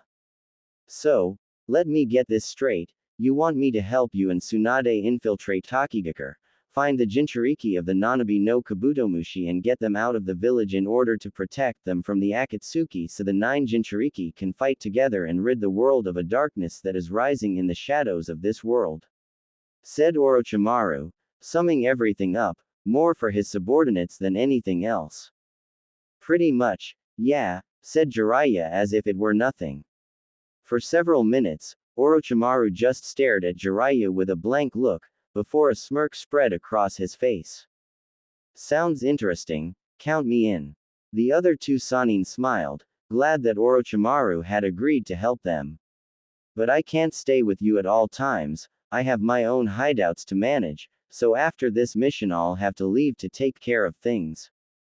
I understand, but if that's the case we'll need to figure out a way for us to communicate over extreme distances, said Jiraiya as he closed his eyes and began to mentally work out a rough diagram for a seal that could possibly do the job.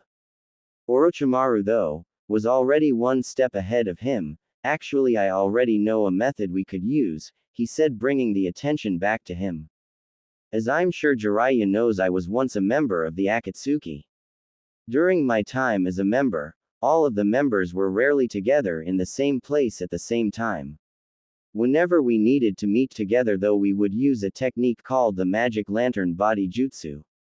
Basically, what the technique does is it allowed us to project our consciousness to an anchor, in this case the leader of Akatsuki, and took on a spectral form of our actual body to converse with one another. It sounds like an interesting jutsu, similar to that of the Yamanaka clans, said Tsunade as she thought the technique over. It was extremely useful and it allowed for information to be passed on almost immediately. What are the downsides to using this technique? There is only one real downside to the jutsu, but it is very large downside. While one is using this jutsu, their body needs to remain perfectly still, leaving them open to an attack if they are not in a secure environment. Jiraiya nodded in understanding. I figured it would be something like that. So it's more like the Yamanaka's mind transfer jutsu than I originally thought. Just like their jutsu, this one leaves a person completely vulnerable. Deciding that they could worry about how to contact one another after they had finished their mission, Jiraiya got back to business. Anyway, we can worry about that later. Now though, the 4 of us have to get to Taki as soon as we can and free their Jinchuriki. Jiraiya's right, the sooner we get this done, the sooner and I can, my godson, said Tsunade, causing Orochimaru to sweat drop slightly. Well, it's good to know she had her priorities straight, he thought sarcastically before turning to his 7 subordinates. Return to your normal posts in the other hideouts. Kabuto, try and repair whatever damage Jiraiya's explosion caused and get this base running again. Gurren, I want you to go between each hideout and make sure everything is as it should be. If it's not, do what you can to correct it. After each of them nodded and left to complete their assigned tasks, Orochimaru turned back to his old teammates. Shall we? With a quick nod, the 4 remaining people in the clearing jumped into the trees, making their way to Tokigakure no Sato. A little after they had left the Odo hideout, Shizune, who couldn't contain her curiosity anymore, spoke up.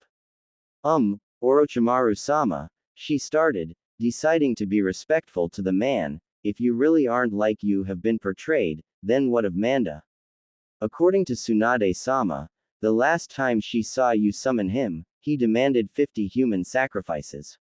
That question even got Jiraiya's attention. He may have known his friend wasn't really evil, but he didn't know a thing about Manda. Orochimaru chuckled slightly, getting some raised eyebrow from Jiraiya and Tsunade.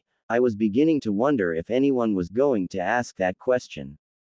Honestly, I had fully expected one of you to ask that question after Tsunade and Shizune knew everything, but I digress. Manda is very much like myself in the matter that he only wishes the best for everyone, but his methods are misunderstood. You see, even before my infamous betrayal of Konoha, snakes weren't easily trusted creatures.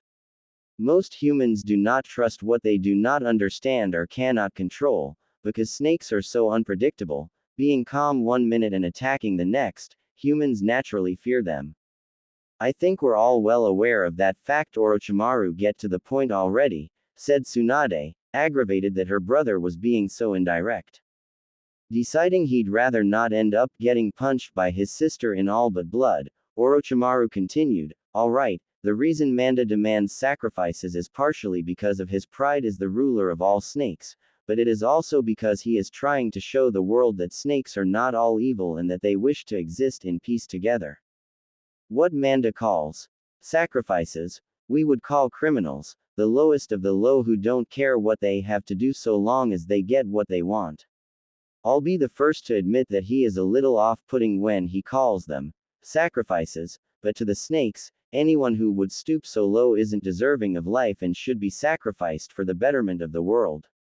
Wow, I never thought of it like that, but I guess that's the reason I'm a natural slug summoner and not a snake summoner, said Tsunade with a smirk towards Orochimaru. Besides, we all know that slugs are a better summon than snakes or toads, right Shizune? Right Tsunade-sama, said Shizune, unable to resist joining in on the fun she knew was coming. Yeah right, toads, snakes are the better summons, said Jiraiya and Orochimaru at the same time. Turning to glare at one another, the two Sannin completely ignored the laughing Tsunade and giggling Shizune as they got into another of their toads are better than snakes, and snakes are better than toads arguments. With Kabuto, the spectacle-wearing medic frowned as he continued to oversee the repairs being made to the hideout. It had been a few hours since the Sannin had left to complete their mission and his mode had yet to improve. Because of this, he had, accidentally, lashed out and killed a few Odo shinobi that had aggravated him. To everyone around, it appeared as if he had killed them by merely placing his hand over their heads, however he had simply placed them in a death-like state until had use of them for his own personal experiments. This was how he always worked, by making it appear as if he was killing people who annoyed him. He instilled fear into those around him to either please him or they would meet the same fate. Thanks to this he not only had a steady flow of test subjects for experiments, but he was also slowly brainwashing those under him to become more loyal to him than to Orochimaru. I guess that's one thing I can thank Danzo for, he thought with a smirk. Thanks to him I have a failsafe method of ensuring people's loyalty to me. Kabuto-sama, said an Odo Chunin interrupting the young man's reverie. Kabuto glared at the man slightly. What do you want? He asked, annoyed at being interrupted. The Chunin flinched at the glare and tone in Kabuto's voice, but continued nonetheless. A squad of Kumo Nin is closing in on our location. With the damages caused by the explosion, the barrier concealing all chakra in and around the base was damaged. The team has a sensor with them and they are coming to investigate. That got Kabuto's attention. Even if his loyalties weren't true, he couldn't allow anyone to discover this base. Form a team of our best assassins. We cannot allow this base's location to be compromised any more than it already has been. At once Kabuto-sama, said the Chunin before going to complete his task. Kumo Nin haha well I have been meaning to get another test subject from them. I just hope they holds up longer than the last one did, but even they don't there are plenty more where they came from. With a small chuckle, the teen vanished into the shadows to go greet his guests. Border between land of earth and land of grass. Are we sure the information is correct? asked a cloaked figure to his two comrades. The cloaked figure next to him nodded. Yes, our best spies confirmed it. Hiriko's base of operations is at the top of Mount Shumasen. The other two nodded in understanding as they looked up at the imposing mountain from their position on a tree branch. Mount Shumasen, a mountain shrouded in myths as old as the world itself. In ancient times, it was believed that if someone were to pray in the shrine at its peak during a solar eclipse, the gods themselves would grant you your heart's desires. However, there are always two sides to every tale. While there were those who believed the mountain a holy place for the gods, there were those who feared the mountain as a place of evil. It was from these beliefs that another legend came forth. A prophecy was made about the mountain from a wise sage before he passed on. The prophecy said that, when human is consumed at the time heaven shadows the earth with a black sun, an immortal monster unlike any other shall be born, a monster known simply as Chimera. The third cloaked figure gave a deep chuckle. I guess that ancient prophecy was right, only I doubt they were expecting someone like Hiriko to be the monster Chimera. True, nodded the first figure, but it does make sense, doesn't it? With Hiriko's Chimera Jutsu, he can consume other humans. However, I still don't believe the part about him becoming immortal. That may be, but right now we have other matters to take care of, said the second figure, getting nods from his two companions. All right then, let's go. With that, the three jumped from their position on the tree and sped across the land heading towards the gate that was visible at the base of the mountain. Mount Shumasen Shrine. 4 figures stood in the middle of a room shrouded in darkness. The first two looked exactly the same. Both of them were tall and skinny, pink pupilless eyes, and they each wore a purple leather outfit with numerous black bands wrapped around their bodies. The only real differences between them was that one had a single purple bar on his forehead, his hair hanging down on his left side with a gray cloak over his right side, known simply as Ichi. His twin instead had 3 purple bars on his forehead with his hair on the right side of his head, and his cloak covering his left side. He was known as San. The third one was the only female of the group. Like her brothers Ichi and San, she had 2 purple stripes on her left cheek and she also wore a pure leather outfit. A red-violet bodysuit that revealed much of her bust and figure, along with long brown hair that she curled into a very intricate spiral going down her back. Her name was Ni, the only female wielder of the Chimera Jutsu. The last member of the group was a man who was feared around the elemental nations, Hiriko of the Chimera Jutsu. He was a white-haired man with red eyes dressed in an oversized, high-collared coat wrapped with 3 leather straps. Despite being about the same age as the Sannin, he had a very youthful appearance, due to the modifications he made to himself. Most of his body was covered in bandages, including his mouth and arms, revealing only the upper half of his face and hair. Underneath these bandages was a stitched scar on the left side of his chest, which was hollowed out in order to make room for any other people he chose to absorb with his forbidden jutsu. Turning his head to the side, Hiriko spoke in a voice devoid of any kind of emotion. It appears as though we have visitors. Would you like us to eliminate them for you, Hiriko-sama? Asked Ichi, hoping for a chance to kill something. Ni and San merely shook their heads at their brother's love of battle but couldn't blame him. They had been spending most of their team just spying on the hidden villages, looking for potential Kekkei Genkai wielders for Hiriko to absorb. No, drawled Hiriko, his eyes closed in concentration. Let them come, I wish to greet them personally. On the inside, however, he was curious about what they could possibly gain from this. So little Kakashi, Guy and Asuma are all grown up, this should be quite the interesting reunion. With the new Sannin, something isn't right, whispered a still-cloaked Kakashi as he and his fellow Sannin passed through the third gate leading to the shrine. According to our spies, Hiriko has 3 people who serve as his team, but we haven't met any kind of resistance so far. Is it possible they do not know of our presence? Asked Asuma, for once not smoking. Not likely, said Kakashi, uncovering his Sharingan as they approached the 4th and final gate. Though Hiriko wasn't able to become as powerful as the Sannin, he was a very gifted sensor. He's probably been aware of our presence since we passed the first gate. Very perceptive Kakashi-kun, said a calm voice from all around them. Immediately on guard, the three Konoha shinobi barely had a second to react before a white blur appeared in front of them, punching at the ground. The ground around them exploded in a shower of earth and rock due to the power behind the punch. That strength, it could almost be comparable to Tsunade's, thought Kakashi as he has landed a few feet away, with Guy and Asuma at his side. Using his Sharingan to penetrate the small dust cloud, Kakashi caught a glimpse of a black hand before it was covered up by a long white sleeve. Once the dust had settled, the three men got a better look at the creator of the Chimera Jutsu. What the hell? How can he look so young? He's supposed to be as old as a predecessors, mumbled Asuma as he and his teammates each fell into battle-ready stances.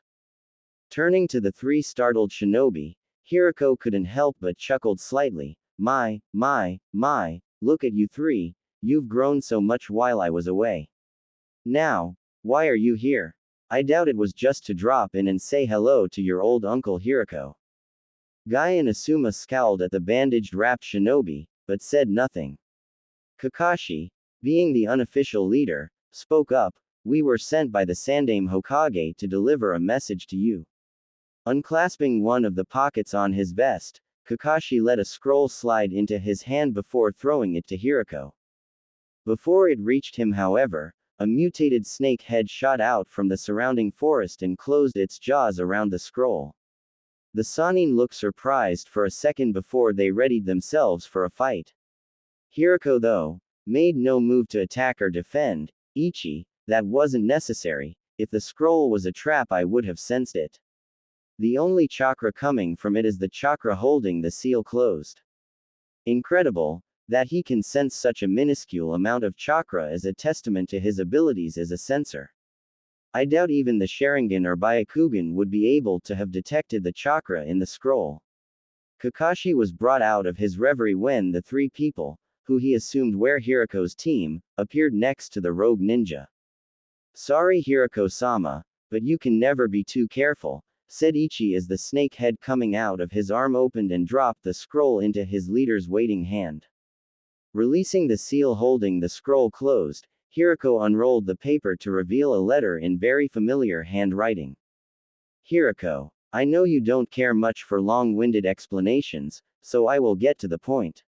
I wish to apologize for my foolish mistake in trying to have my traitorous students assassinate you. Only now do I realize what a benefit your unique technique is. The ability to absorb an external Kekkei Genkai and make it one's own is truly a feat worthy of praise. To that end, I wish to extend to you an offer. At the end of this letter you will find a seal containing documents I have personally signed and approved, pardoning you of all past transgressions.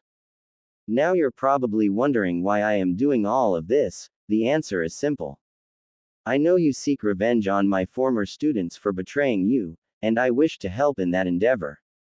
Recently, Jiraiya betrayed Konoha and became a rogue shinobi. With Orochimaru being classed a traitor and Tsunade's abandonment of us, all of them are deserving of death. Should you choose to once again become a shinobi of Konoha, you will be granted your own personal laboratory and any experiment you wish to conduct will have the full backing of the Hokage and elders. I hope you accept this offer, as it will be beneficial to all of us. Hiruzen Sarutobi Sandaime Hokage. Hirako's left brow kept rising as he continued to read. So all of my so-called friends have abandoned Konoha. This would indeed be beneficial to all. Unsealing a small storage scroll at the end of the letter, Hirako found an official pardon, signed and sealed by the Sandaime Hokage, forgiving him of all past transgressions, just as the letter said. Well now, isn't this a pleasant surprise, and a rather interesting turn of events, he mused as he handed the letter over to Ni, who skimmed through it before passing it on to Ichi and San.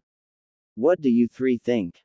This is a very good offer, almost too good, said San as he rolled the scroll back up and returned it to Hirako.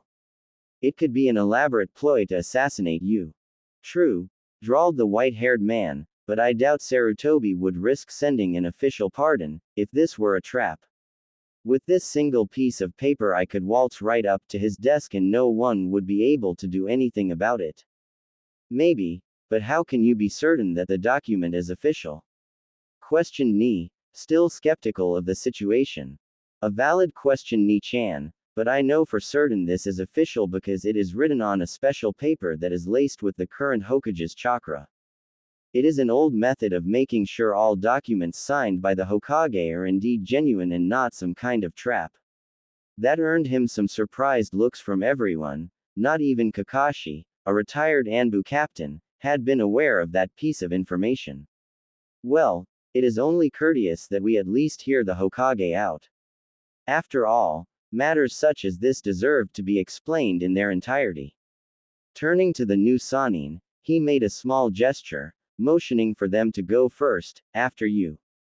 Nodding in understanding, Kakashi turned to Guy and Asuma, Delta formation, we'll move at top speed.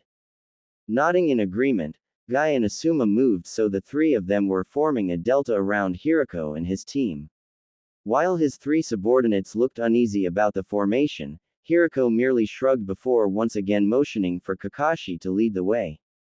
Let's move. With that the 6 shinobi and 1 kunoichi started making their way down Mount Shumasen and through the land of grass towards Konoha.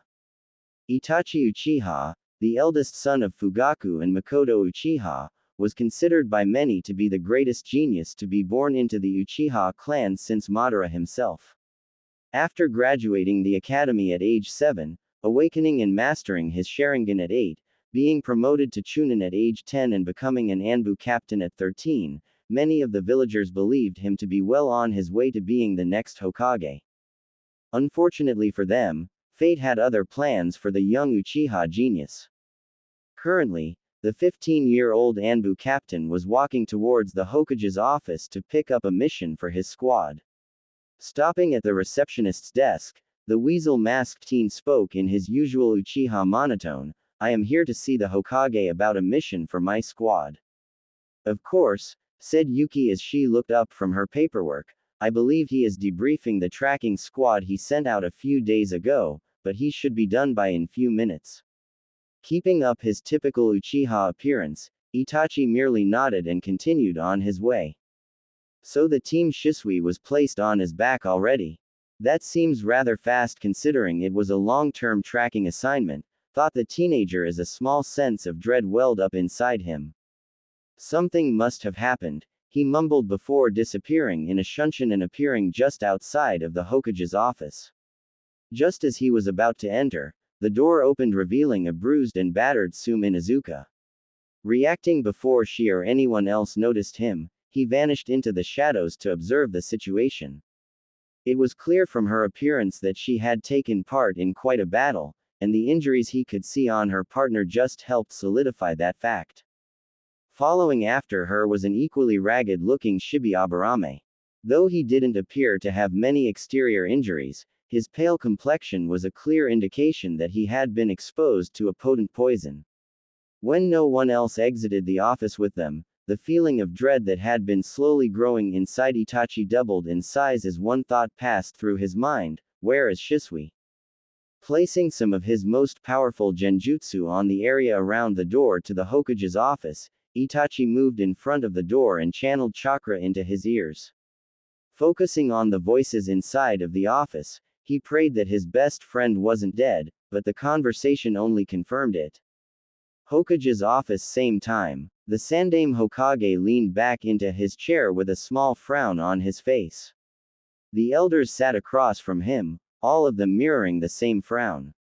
What now Sarutobi? With Tsunade Hime siding with Jiraiya, getting young Naruto back into the village will become twice as hard, said Homura. Homura is right Hiruzen. This turn of events not only puts the wayward Namikaze further out of reach, but it will also drastically reduce the quality of the medics we produce, said Kaharu, while Homura absently nodded in agreement. Sarutobi merely nodded absent-mindedly at the points his advisors were making. That may be Kaharu, but we have more pressing matters to consider at the moment. Kaharu and Homura looked at their old teammate with confusion clear on their face. In their minds, getting the heir of the Sage of the Six Paths back into the village was the #1 priority. Considering what happened to Ukami and Shiromaru, and the fact that Shibi was forced to retreat due to being poisoned by Shizune, it is a safe bet that young Shisui Uchiha is also dead. So what if another Uchiha dies? They are a liability as it is, said Homura, unknowingly causing anger to well up inside of Itachi. I still believe Tobirama-sensei was far too light on them when he put restrictions on their power. Merely ostracizing them to the outskirts, and taking away a good portion of their political power in the village were not enough to make sure another Madara never appeared. He should have executed that rebellious Setsuna for trying to overthrow his power. That would have gotten the message across fairly well. That's enough, Homura, said Danzo, speaking for the first time. While what you say may be true, there are things about the Uchiha you and Kaharu are not aware of. This got the other two elders' attention. There weren't many things about the village they didn't know, but the Uchiha clan had always been somewhat of an enigma. The loss of young Shisui is more harming to the village's power than you first thought. While he was indeed a powerful shinobi, it is not the loss of his skills that is harmful, but the loss of his eyes. Apparently there is another level of Sharingan, beyond that of the third Tomo. Another level beyond the third Tomo? How is that possible? Asked a shell-shocked Kaharu. While she and Homura may not have known much about the Uchiha clan in depth, almost the entire world knew about the Sharingan and its stages. Clearing his throat to bring attention back to him, the Sandaime picked up where Danzo left off. As far-fetched as it sounds, there is indeed a form of Sharingan beyond the last Tomo, and young Shisui unlocked it. This new form of Sharingan is called the Mangekyo Sharingan. Unfortunately, that is where our knowledge of these new eyes ends.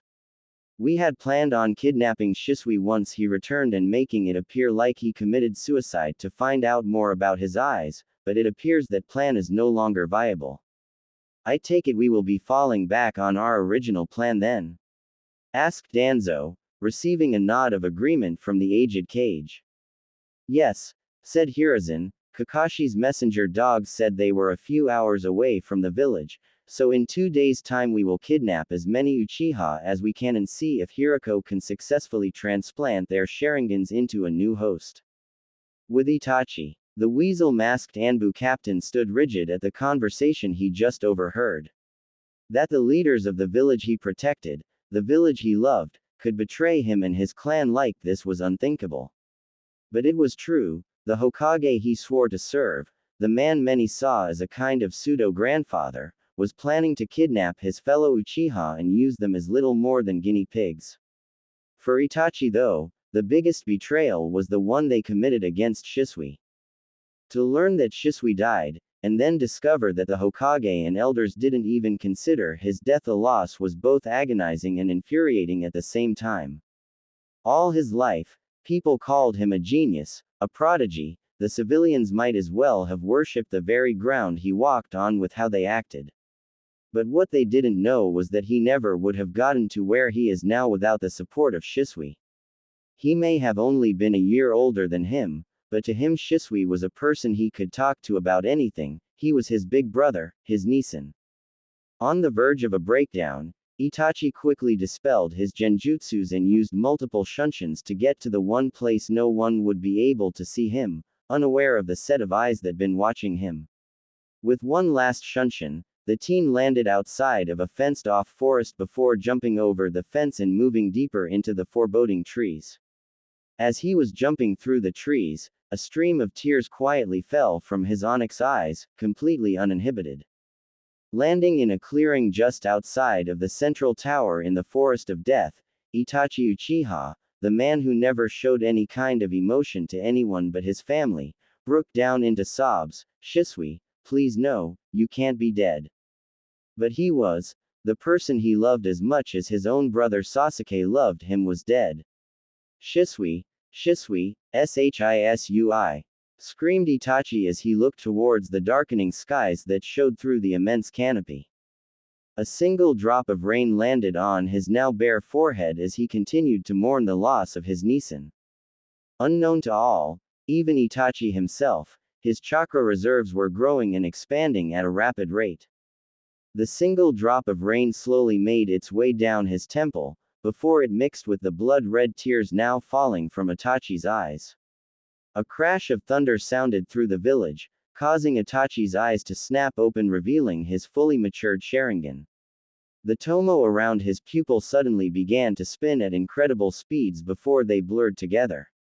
Unleashing another agonized cry, Itachi reached up to his now burning eyes and cried out in both pain and sorrow. A snake the size of a house came to investigate the unusual noise that had awakened it. Seeing a vulnerable prey, the snake launched itself forward in hopes of getting a small snack. Before it had a chance to react, the monstrous snake was looking into blood-red eyes with a three-bladed shuriken spinning in them. That would be the last thing the snake ever saw as the wielder of the eyes whispered one word, Tsukuyomi. A second later, the snake lay in the clearing, dead to the world. Itachi looked at the first victim of his Mangekyo Sharingan with tears still streaming down his face. Unconsciously cutting the flow of chakra to his eyes, the Anbu captain's eyes returned to that of his normal Sharingan before becoming his normal onyx ones. For what felt like ages, Itachi simply stood there, looking at the corpse of the snake. That was until he remembered what he had heard the Hokage and elders planning. "I have to warn the clan, I won't allow them to get away with this crime," said Itachi before blurring out of sight. Just outside of Konohagakure, 7 blurs stopped on a branch a few yards from the imposing gates of Konoha. The shortest of the group stepped forward and tilted his head to the side slightly. "Now isn't this nostalgic?" said Hirako as he took in the sight of his former village. "Now I believe we have an appointment with the Hokage, best not keep him waiting," he drawled as he jumped from his place on the branch, quickly followed by his subordinates and the Sannin. In short time they were making their way across the roofs of the village towards the red tower that housed the Hokage. Landing just outside of the building, Kakashi took the lead followed by Hirako and his team, with Guy and Asuma bringing up the rear. "We're here to see the Hokage, he's expecting us," said Kakashi as he stood in front of the receptionist desk. "Of course Kakashi-sama, go right on in," said Yuki as she looked up and smiled at the young Sannin. Nodding in acknowledgement, Kakashi motioned for his 6 companions to follow him. As they were walking towards the Hokage's office, Hirako spoke up, "Kakashi-sama, it seems you have become quite famous in the village since your time as a genin." "Yeah, being a Sannin kind of helps in that department," said Kakashi as they stopped outside of the oak door to the Hokage's office. "Yes," said Hirako in his usual drawl, "I'm well aware of that fact." The Sannin didn't notice it, but Ichi, Ni and San know Hirako well enough to know the signs of his anger. The 3 of them subtly moved just a little farther from Hirako, knowing that if he got any angrier, things were going to get messy. "Enter," said Hiruzen when he heard a knock on his door. Looking up from the paperwork he was going through, he watched as the Sannin and 4 people who could only be Hirako and his team entered his office. "Mission complete, Hokage-sama," said Kakashi as he and his fellow Sannin stood in front of their leader. "Good work you 3, you're dismissed for now." Nodding in understanding, the 3 shinobi shunshined out of the office. "Hirako, it has been a long time," started Hiruzen as the white-clad shinobi stepped forward with his team. "I hope your time away was well spent." "Indeed, Hokage-sama," said Hirako as he looked around the office. "I must say, I had expected someone to have redecorated this office by now, but I digress. You said in your letter that all of the former Sannin, or should I say my former friends, have all abandoned the village. If you don't mind, will please elaborate on that a bit?" "Of course," said Sarutobi as he leaned forward and propped his elbows up on his desk. "As you are already well aware, Orochimaru betrayed us some years ago when he was caught experimenting on innocents. Tsunade left us some time after the end of the Second War, claiming the village had taken everything she ever cared about away from her." "I am well aware of this," said Hirako, interrupting the Hokage, "as are most of the shinobi villages. What I am interested in hearing about is Jiraiya's recent betrayal." It was common knowledge that by far, he was the most loyal to you out of the three of them. How is it that a man like him would just up and betray the very person who he considered a father? The Sandame could easily make out the underlying threat in Hiriko's words, and he couldn't exactly blame him for it. Your suspicion is understandable, but the answer is simple. Jiraiya believes I betrayed him in an attempt to help increase the village's power. That got Hiriko's attention, and how, pray tell, did you commit this betrayal? Perhaps this offer will be more beneficial than I first thought Hiriko. Slowly but surely, his opinion of the aged Kage was changing.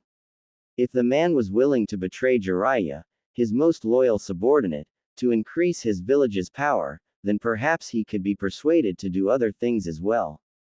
Achieving my perfect body might have just gotten that much easier. Sarutobi frowned as he remembered the event that started this entire cycle of events. In order for you to understand, I suppose it best to start at the beginning. You may want to take a seat, this could take quite some time.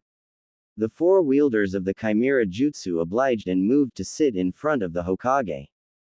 Hiriko and San each took one of the chairs, while Ni sat on the arm of Hiriko's chair and Ichi leaned into the side of San's. Taking a deep breath, the Sandame began to retell the events of that fateful night. A little over 2 years ago, a team of Anbu I had sent on a mission to the land of mountains returned from their mission with a scroll. Inside of that scroll was a handwritten letter from the Sage of the Six Paths himself. The three siblings' eyes widened shock while Hiriko's eyebrows rose slightly. The Sage of the Six Paths, as in, the Sage of the Six Paths, the one who founded the shinobi world, that Sage of the Six Paths? Asked Ichi, who was struggling to keep his voice from cracking. Yes, said the Sandame with a nod. It seems as though he had some very unique abilities in life, one of which appears to have been the ability to see into the future, if only briefly. It was because of this ability that the sage wrote the letter, addressing it to his one true heir and successor. Heir, you say? Asked Hiriko with a small amount of surprise in his voice. At Sarutobi's nod, the white-haired shinobi continued, if that is the case, then who is this heir the sage addressed the letter to?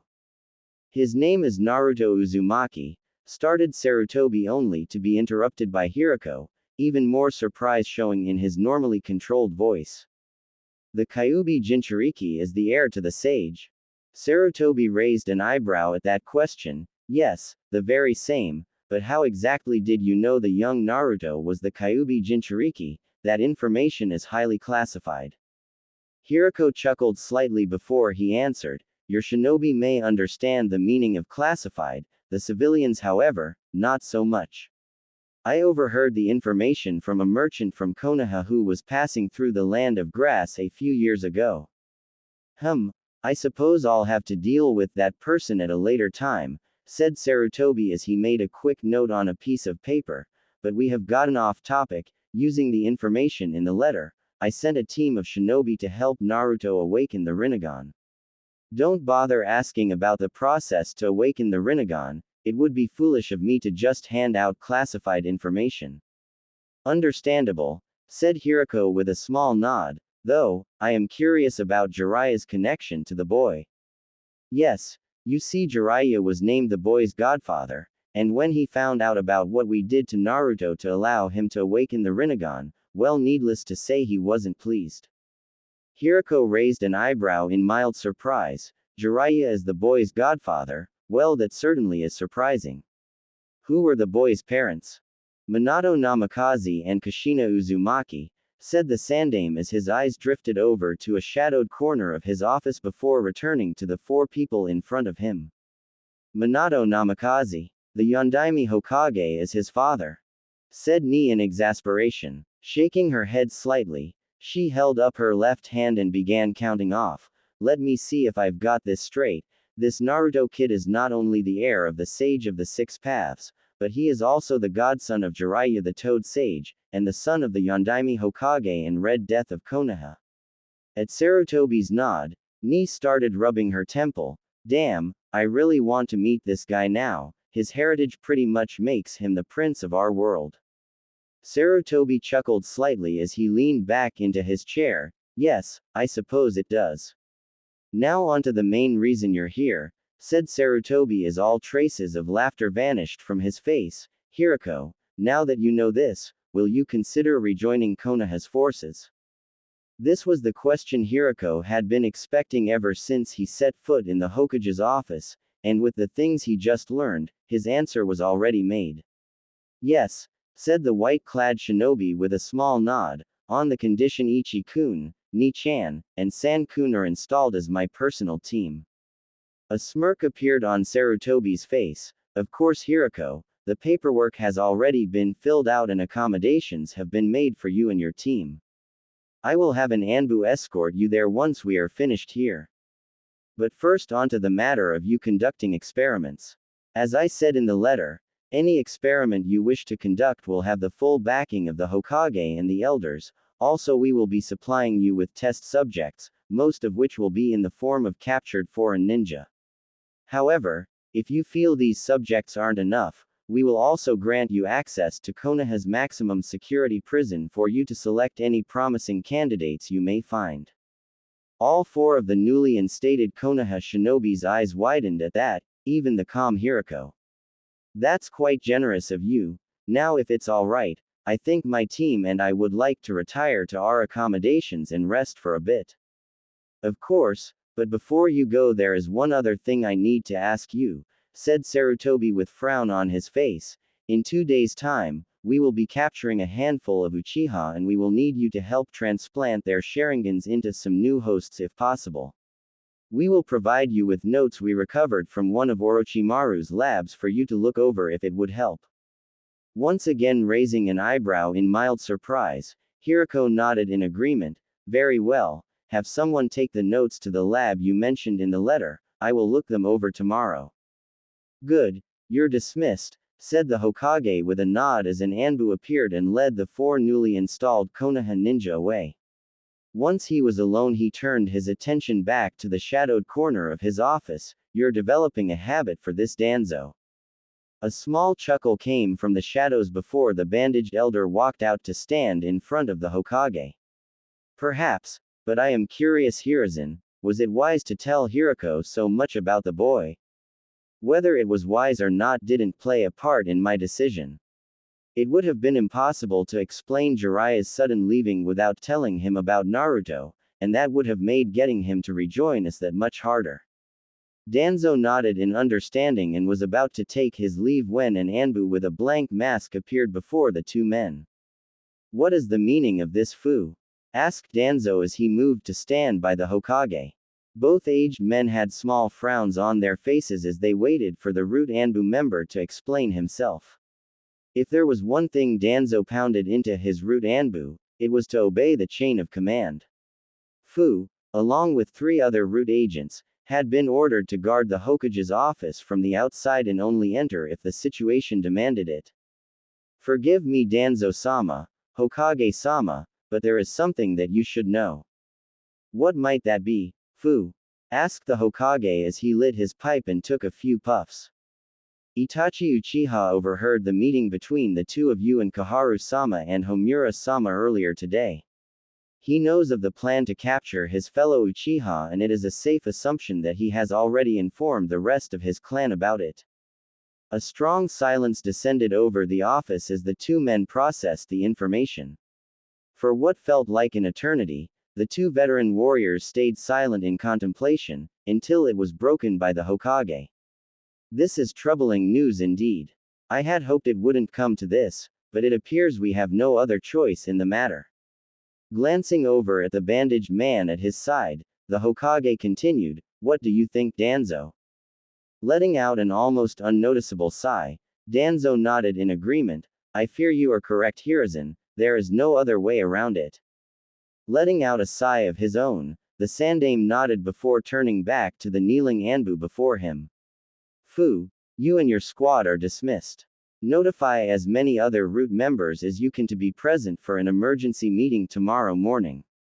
At once, Hokage-sama, said Fu before he vanished in a shunshin to carry out his orders. Sarutobi spun around in his chair so he was facing his one-time rival. Danzo, gather whatever forces you have in reserve and prepare them for this mission. Hi, Hokage-sama, Danzo said before vanishing in much the same fashion as Fu. Turning to look over his village, the Sandaime cast his eyes in the direction of the Uchiha clan compound.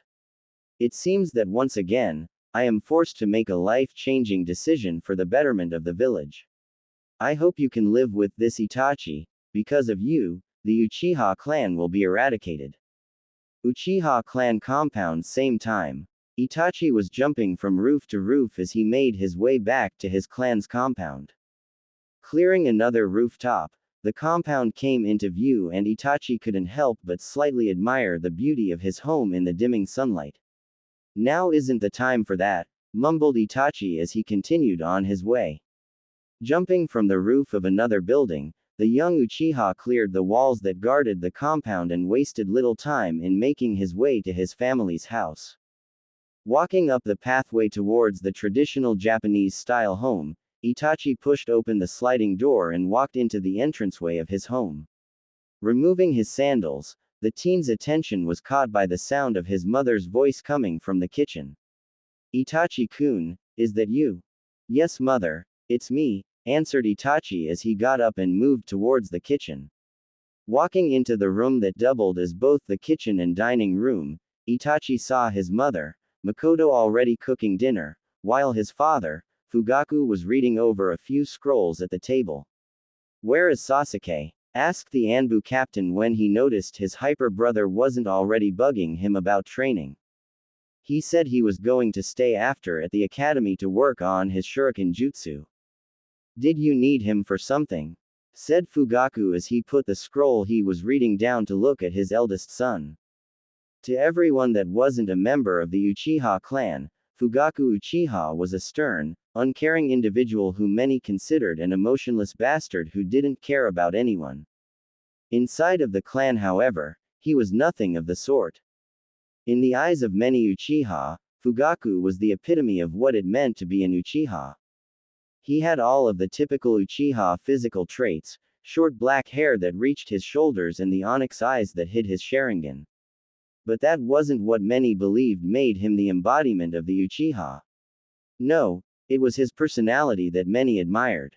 He was a father figure to many of the Uchiha children besides his own two sons, and no matter how busy he got sometimes, he always found time to play with those children and socialize with his fellow Uchiha clansmen. Shaking his head, Itachi removed all of his weapons and set them against the wall before joining his father at the table. No, it is probably best that he not be here for a while. Unnerved by the unusual statement from her eldest son, Makoto walked over and sat with her husband and eldest. Why's that, Itachi? Is something wrong? Itachi sighed before turning to face his mother. She was truly a beautiful woman who took all of the typical traits of the Uchiha and somehow managed to make them take on an exotic appearance. Her long black hair well down to the middle of her back with two bangs hanging on either side of her face to roughly frame her cheeks and onyx eyes. Thanks to her training as a kunoichi, she had a slim body that many women dreamed of having their whole lives, and because of it, she sometimes had to fend off men with a stick, or a katana, whichever was closer at the time. Unfortunately, there is mother, but it is best that I wait and tell everyone at once.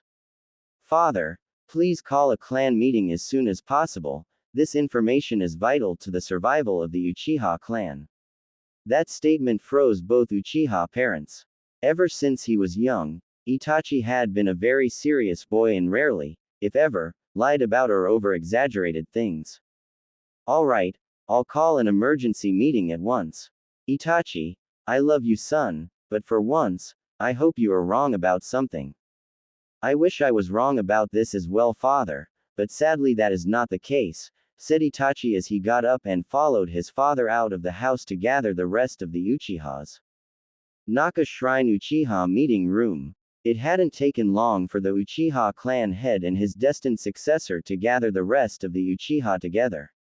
In just under 20 minutes, they had managed to gather together every member of the Uchiha clan that was either an active or retired shinobi, or a member of the police force.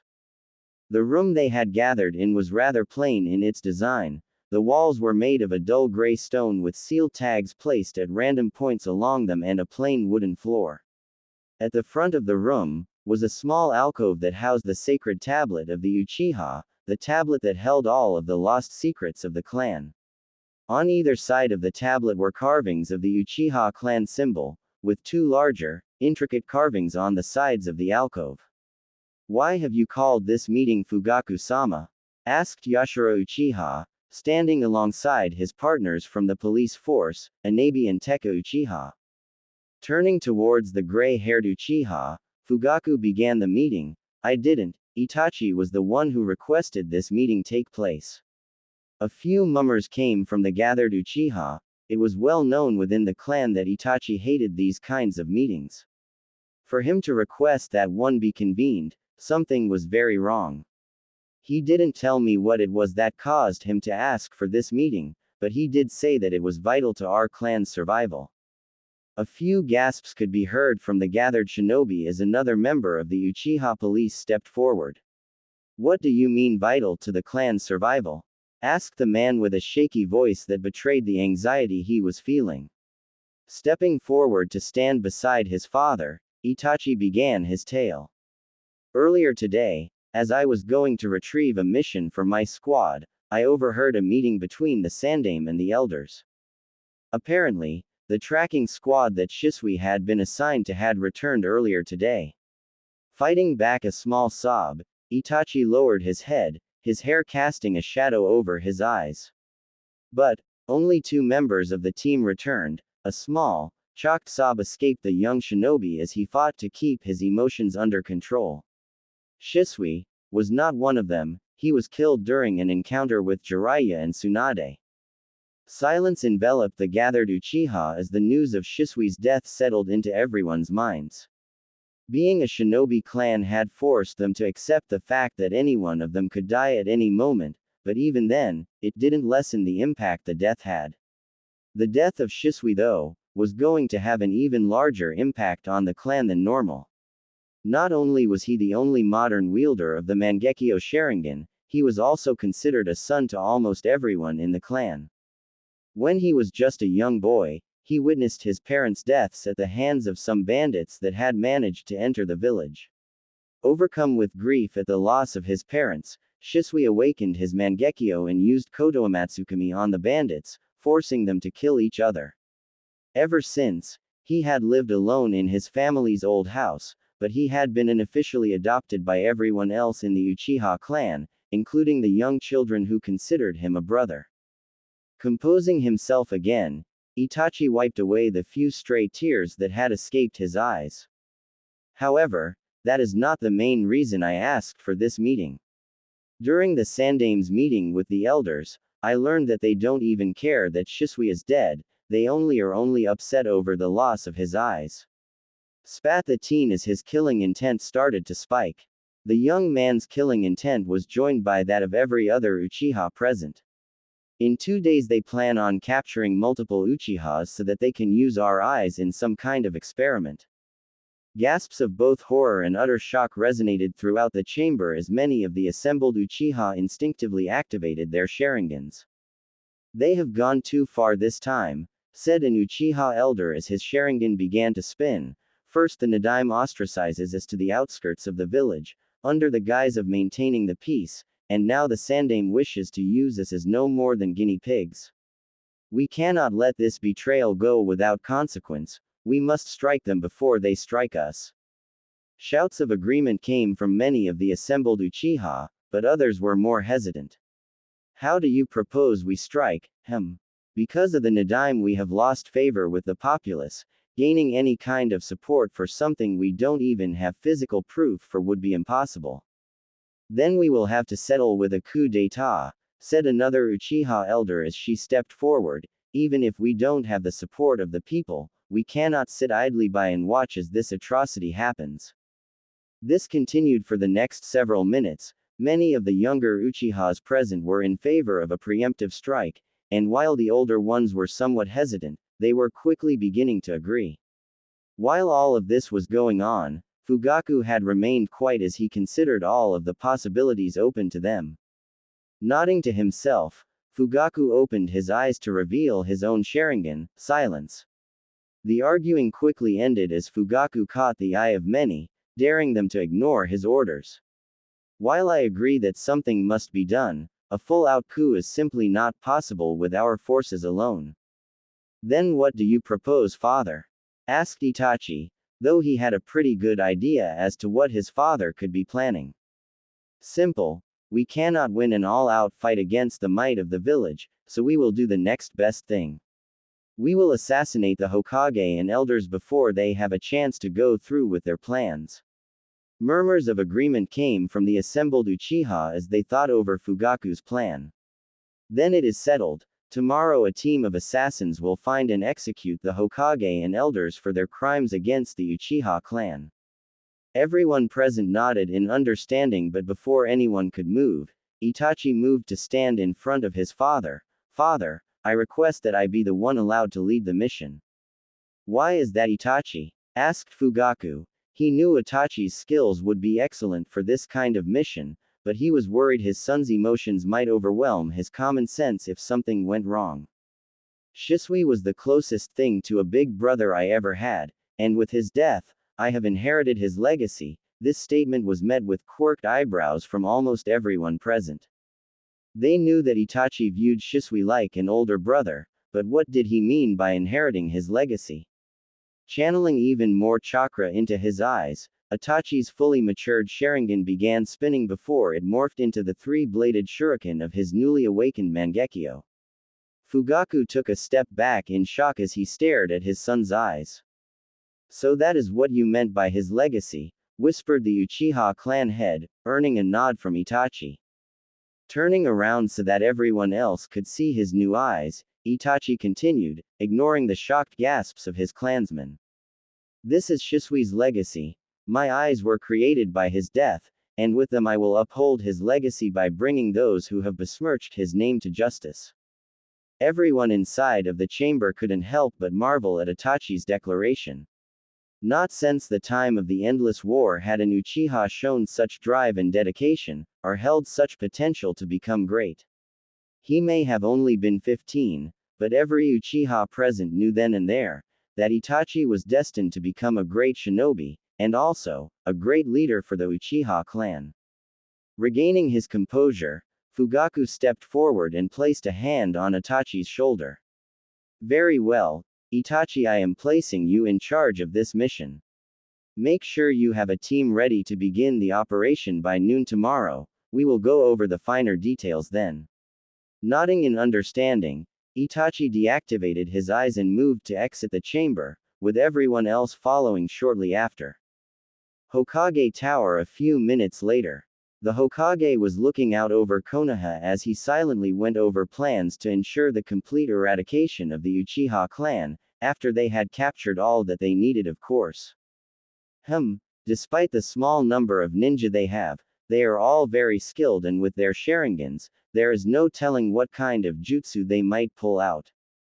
However, we cannot afford for this battle to leak out into the village, nor can we allow it to be known that Root were the ones to carry out the deed. As the aged warrior continued to try and come up with possible explanations for the clan's massacre, as well as thinking of ways to keep the ensuing battle contained and out of the public eye, a cloaked figure appeared in front of his desk, before kneeling down. What do you have to report? He asked without turning around. Hokage-sama, the Uchiha plan to assassinate you and the elders tomorrow night to prevent you from going through with your plan, said the cloaked man as he continued to kneel before the Hokage.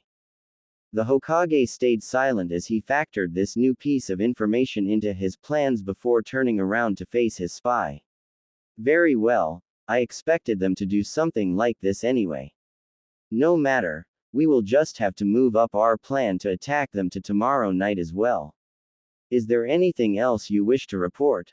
Hi, Hokage-sama, started the man, you just might be able to get your hands on a pair of Mangekyo Sharingan after all, despite Shisui's death. How? Asked the Hokage, finally giving his spy his full attention. In all truth, the loss of Shisui and subsequently, his eyes hadn't been that great a loss to the village's power as he and Danzo led Kaharu and Homura to believe. The loss of his eyes, and more importantly his unique Koto Amatsukami, had forced the two men to completely rethink their future plans. Originally, they had planned on using Shisui's eyes to place young Naruto under the Koto Amatsukami and manipulate him to want to return to Konoha, where they would turn him into the ultimate weapon for the village. Though they might not be able to use the Koto Amatsukami, the possibility of acquiring a set of Mangekyo Sharingan was much too good to pass up. Smirking under his hood, the spy looked up to meet his leader's gaze, a fully matured Sharingan shining in his eyes. Itachi Uchiha has awakened a Mangekyo. Apparently, learning of Shisui's death was what triggered his eyes to awaken. Itachi, you say? Mumbled the Hokage. Capturing him alive will not be easy, but that is where you will come in. When we attack, I want you to find Itachi and convince him to follow you. I don't care how you do it, just make sure he does. Lead him to the south corner of the compound. Their teams of our best route operatives will attack and restrain him. Hi, Hokage-sama, but before that there is something else I must do that could help if we fail to capture Itachi. The Hokage nodded slightly before turning to look at the village once again. Very well, you're dismissed. The cloaked spy gave a nod before he vanished in a shunshin. Tomorrow night is going to interesting, said the Hokage with a chuckle as he finished his mental assessment of the plans. Very interesting indeed. The next day, Uchiha clan compound around 10 o'clock at night. Itachi stood in front of his father, dressed in his normal Anbu attire. His chosen team stood alongside him as they prepared to leave and begin their mission. The teammates he had chosen for this mission were some of the best the Uchiha clan had to offer. The first one was Yashiro Uchiha, the second in command of the Konoha military police force and veteran shinobi that served during the Second Shinobi World War. He wore the standard attire of a Konoha Junin with the symbol of the police force on his shoulder instead of the usual red swirls. The third and final member of the small team was none other than Itachi's mother, Makoto Uchiha herself. Though she retired from active duty when she became pregnant with Itachi, the Uchiha woman had never become lax when it came to training. She was the one who helped train both Shisui and Itachi in Genjutsu and using their Genjutsus through their Sharingans. But as good as the two of them were in the field, neither of the young teens had ever managed to reach Makoto's level of proficiency with Genjutsu. Foregoing her usual attire, Makoto had donned her former kunoichi outfit. A skin-tight, sleeveless black blouse with a high collar, emblazoned with the Uchiha crest on the back. Skin-tight black shorts that stopped just above her knees, black boots and a dark red cloth wrapped around her waist and held in place by a black rope as a makeshift skirt completed her outfit. Strapped to the back of her waist was a katana in a black sheath with a miniature version of the Uchiha crest on either side of the hilt. Fugaku smirked as he looked over the team his son had put together. Itachi, I must say, you certainly know how to choose an excellent team. Itachi smirked slightly at his father's praise before schooling his face back into an emotionless mask. Seeing his son ready to begin, Fugaku addresses the three ninja before him. Alright, you know your mission, assassinate the Hokage and elders before they have a chance to cause any more harm to our clan. Your first target will be the Hokage. After you have eliminated him, move on to the elders, just make sure that all of them die tonight. Hi, Fugaku-sama, said the three ninja.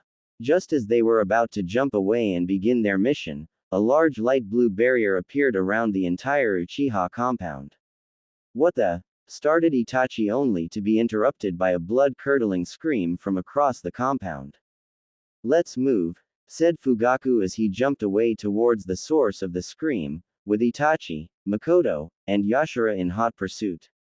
Along the way they were joined by other Uchiha shinobi and kunoichi that were awakened or heard the scream. When they reached the source of the scream, they were horrified at the scene unfolding before them.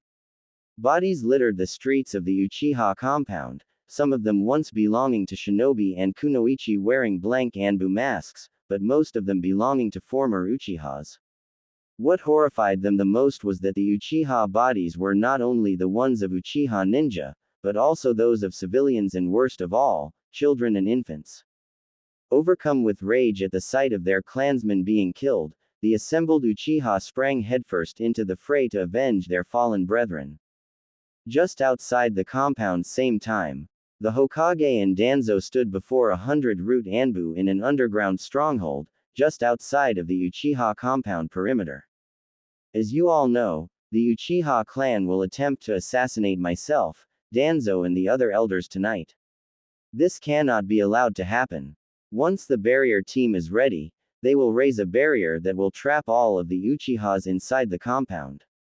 After the barrier is formed, you will swarm the compound and capture as many living Uchihas as possible or take their eyes before you kill them. However, should they prove too difficult to capture, eliminate them with extreme prejudice. Hi, Hokage-sama, said of the root agents together.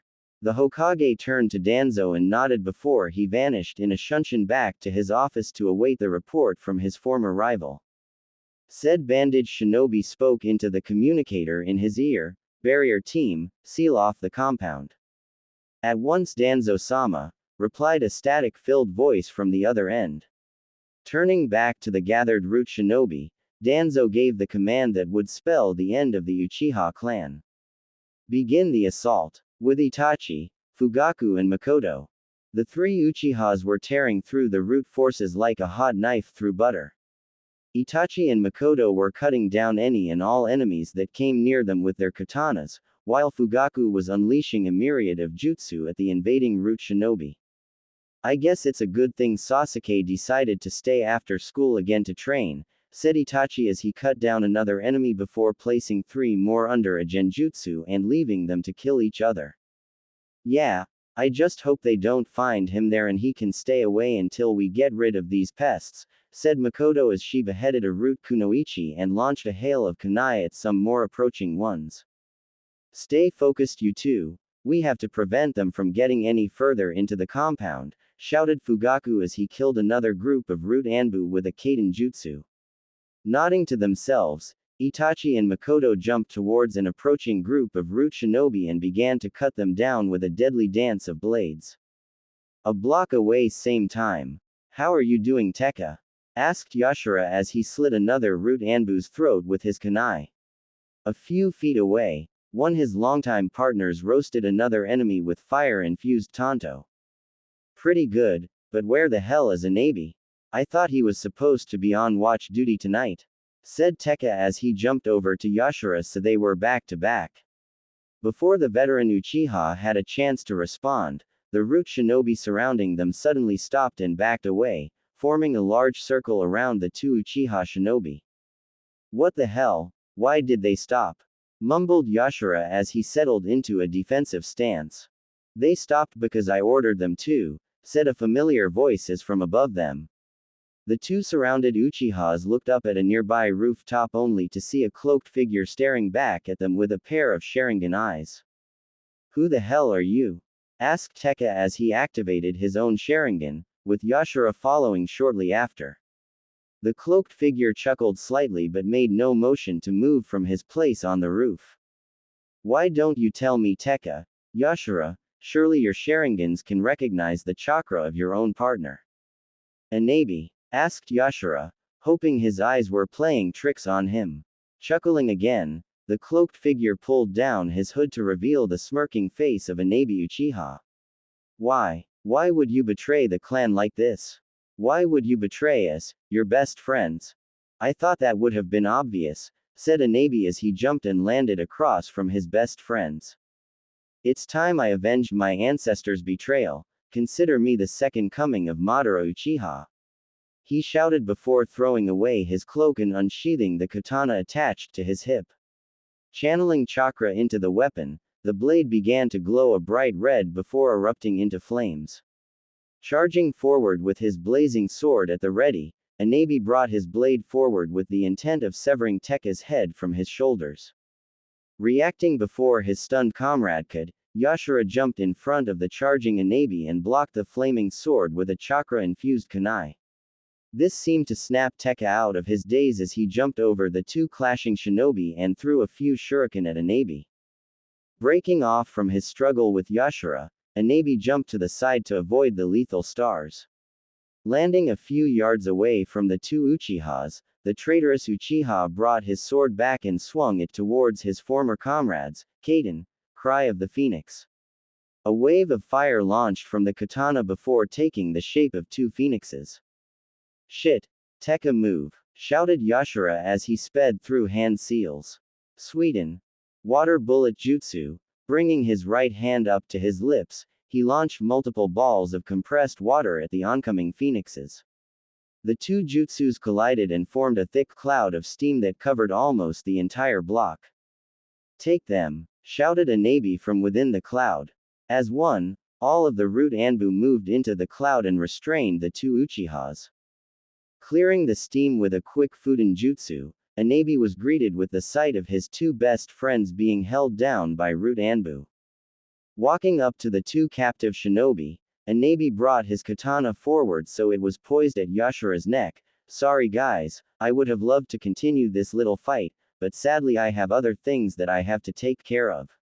Raising his blade, Anabi met Yashara and Tekka's glares one last time before bringing his blade down and severing their heads from their bodies. Farewell, my friends, he mumbled as his eyes began to burn. Dropping his katana, Anabi fell to one knee as he gripped his burning eyes, just barely holding back a scream of pain. Change in plans, he grunted, find Itachi and capture him, I'll meet up with you when I can. He just managed to see the root Anbu nod and jump away in search of their target, before the burning in his eyes became too much and he let out a strangled scream as his eyes morphed into the form of the Mangekyo Sharingan. With Itachi slitting the throat of another root Anbu, Itachi spun around and launched a fireball as more root tried to sneak up on him from behind. There's no end to them, he said as he moved to help his parents who were being surrounded. Cutting through a few of the root agents, Itachi landed beside his mother and father as they continued to defend themselves from the onslaught of enemies. As they were fighting, an Uchiha Chunin landed beside Fugaku. Sir, there are too many of them, they are overrunning our forces. Over 2/3 of the entire clan have either been killed or captured, we have no choice but to try and escape. Damn it, muttered Fugaku as he kicked away yet another root member. Taking a moment to look around him, the Uchiha clan head saw nothing but bodies, all belonging to his fellow Uchiha. Looking up to the barrier surrounding the compound, Fugaku made a decision that he never thought he would have to make. Hold them off as long as you can. We have no chance of winning this battle, but I'll be damned if I go down without a fight. Turning towards his wife and son, he shouted, Makoto, Itachi, retreat to the house. Before jumping away towards his family's home. His wife and son were quick to follow him, both wondering what Fugaku had planned. Landing just outside their house, the three quickly made their way inside before Fugaku opened a hatch in the floor and motioned for the two get down. Knowing what her husband had planned, Makoto quickly ushered Itachi down the wooden steps followed soon by Fugaku. Where are we going? Asked Itachi, unable to hold his curiosity in anymore. Not we Itachi, you, said Fugaku, as two torches blazed to life, revealing an altar. On the altar, was large black scroll with red trimming that had the Uchiha crest etched into the fabric. Picking up the scroll, Fugaku turned to his eldest son, Itachi, this scroll contains all of the secrets of the Uchiha clan, from jutsu to the inscriptions on the tablet in the Naka shrine. Itachi, as my eldest son, you were destined to succeed me when I died, and seems the time has come. The young teen's eyes widened as he listened to his father. We have no hope of winning this battle, but the least we can do is ensure you escape alive.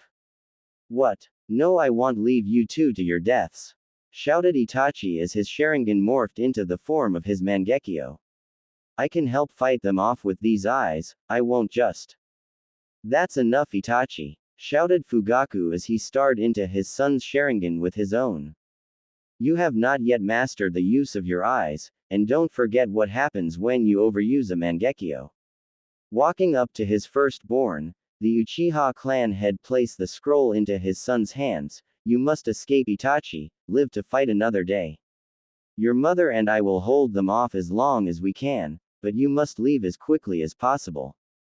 Find Sasuke and take him with you. You two are the future of our clan. Now go, you can't waste any more time. Makoto walked over to a wall and placed her hand on it before channeling some chakra through it. A seal appeared around her hand for a second before the wall moved to the side, revealing a hidden tunnel. Makoto smiled at her son with tears in her eyes. Go Itachi, Sasuke needs you, and I'm counting on you to take him safe. With tears of his own threatening to fall, Itachi sealed the scroll his father gave him into a seal on his right arm guard. Turning to his father, he pulled him into a quick hug before doing the same with his mother. I know I've never said it out loud, but I love you, said Itachi as he looked at his parents for what he knew would be the last time. We love you too, son, they said together. Smiling at them one last time, Itachi turned and ran down the tunnel, his tears silently falling as he pictured the image of his parents, forever burned into his mind by his Sharingan. A few minutes later, the young teen emerged from the tunnel a few blocks away from Uchiha compound. Tearing his gaze away from his home, Itachi jumped to the roofs and quickly made his way towards the academy, hoping that Sasuke was still there. Unfortunately, he arrived at the academy just in time to see 3 squads of Root Anbu carrying his brother away towards the Hokage Tower. Sasuke, no, shouted Itachi as he tried to stop the Anbu before they got too far. Do not engage, our target is the kid, said the apparent leader as all of the Root shinobi shunshined away, taking Sasuke with them. Damn it, yelled Itachi as he watched the people who had kidnapped little brother escape. Forgive me, mother, father, I couldn't protect Sasuke, he mumbled before he jumped away towards the nearest gate. Landing on top of the gate a few minutes later, Itachi looked over towards the Hokage Tower before removing his headband. I swear to you, Sarutobi, I will return to free Sasuke one day, and when I do, you will pay for your crimes. In one swift motion, the teenager pulled out a kunai and slashed through the leaf symbol on his headband. Readying the headband on his forehead, the now rogue Uchiha jumped into the forest surrounding Konoha, to await the day he would return and deliver justice to the guilty.